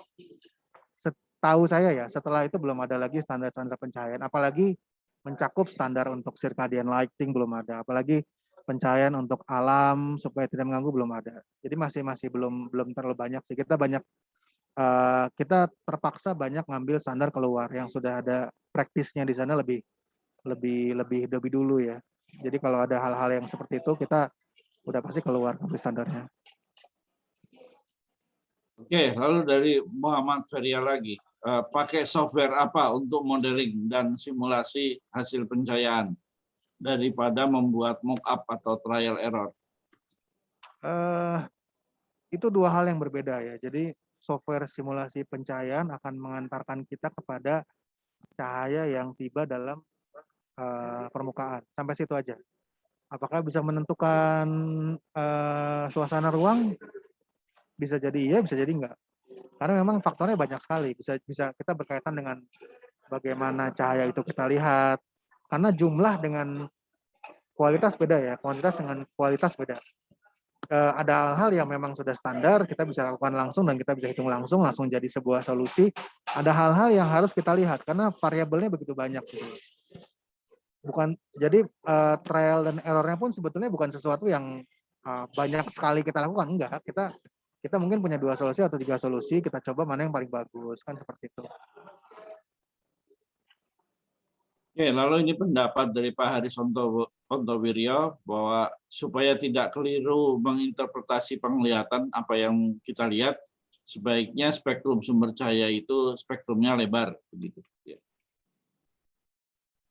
Betul, Pak. Jadi yang dibicarakan ini adalah color rendering index. Jadi bagaimana kalau misalkan si cahaya itu memiliki spektrum yang lebar dan itu pasti akan istilahnya akan memberikan interpretasi warna yang paling natural dalam cahaya matahari, betul. Namun kalau kita bicara kebutuhan cahaya yang lain misalnya, itu juga dia punya kriteria-kriteria tertentu. Dia tidak harus lengkap, yang penting tidak mengganggu. Bahkan karena seperti yang tadi saya contohkan di presentasi, kita mengambil cahaya-cahaya yang si hewan ini tidak sensitif gitu. Akhirnya buat mereka nggak kelihatan cahayanya, buat kita kelihatan. Itu manfaat yang luar biasa, kita dapat akses untuk kita beraktivitas, mereka tidak terganggu dengan pencahayaan yang kita buat. Gitu Pak.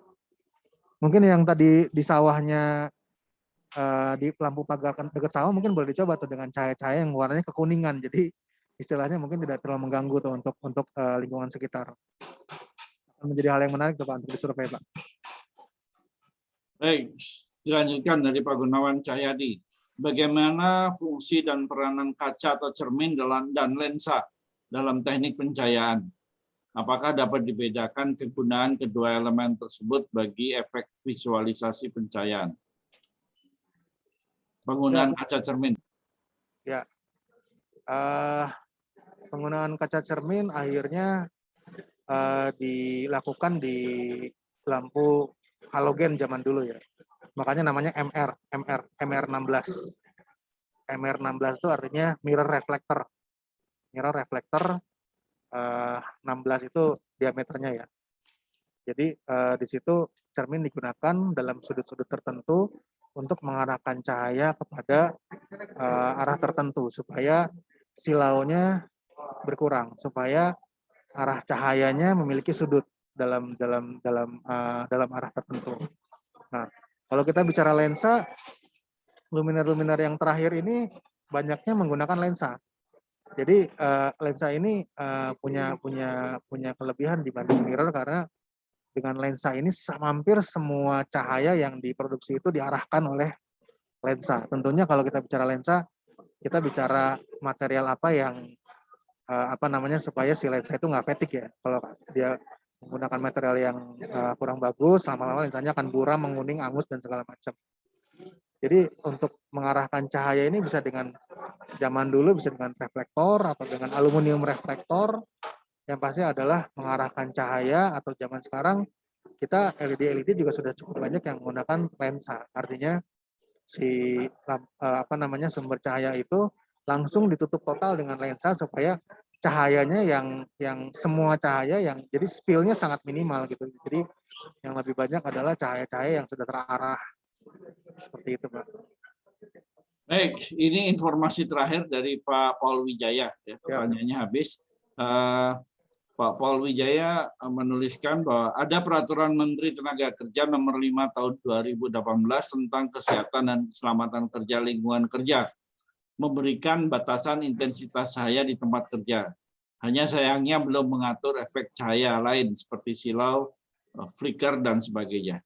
Ya. Jadi ini informasi dari Pak Paul Wijaya yang concern masalah safety. Ya. Terima kasih masukannya, Pak. Silakan. Kayaknya termute Pak Nugroho. Baik, pertanyaannya sudah habis dan pertanyaan yang muncul sudah dijawab oleh Pak Kasifi. Waktunya sudah hampir pukul 5:30. Saya kembalikan pada Pak Edi. Pak Edi, apakah masih monitor? Masih monitor, Pak. Terima kasih. Silakan Pak Edi ditutup. Oke. Waktu 17.26 ya, sudah nggak ada pertanyaan lagi. Kita akhiri acara sore hari ini.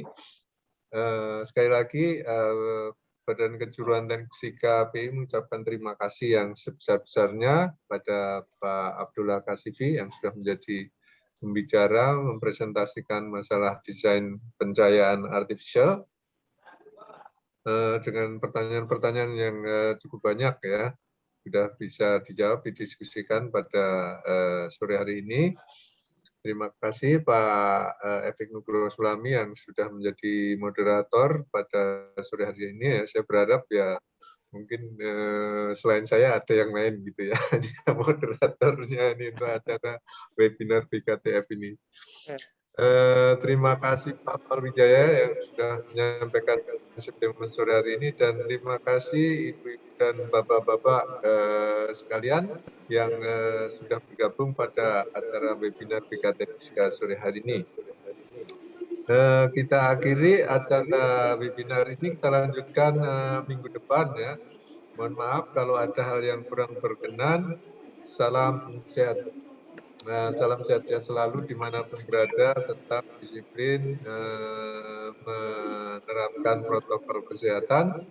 Mudah-mudahan kita semua dijauhkan dari COVID-19 dan pandemi ini mudah-mudahan segera berakhir ya. Kita bisa berjumpa darat, bisa melakukan kegiatan secara normal ya, walaupun mungkin dengan normal adaptasi baru gitu ya. Sekian, selamat sore, wassalamualaikum warahmatullahi wabarakatuh. Terima kasih semuanya. Waalaikumsalam. Terima Selamat kasih sore. Pak Edi. Terima kasih Pak Edi, Selamat terima sore. kasih Pak Terima Nugroho. kasih Materi. semuanya. Sama-sama. Terima kasih Pak. Pak Moderator, terima kasih Terima kasih Pak. Pak Nugroho. Terima kasih kembali.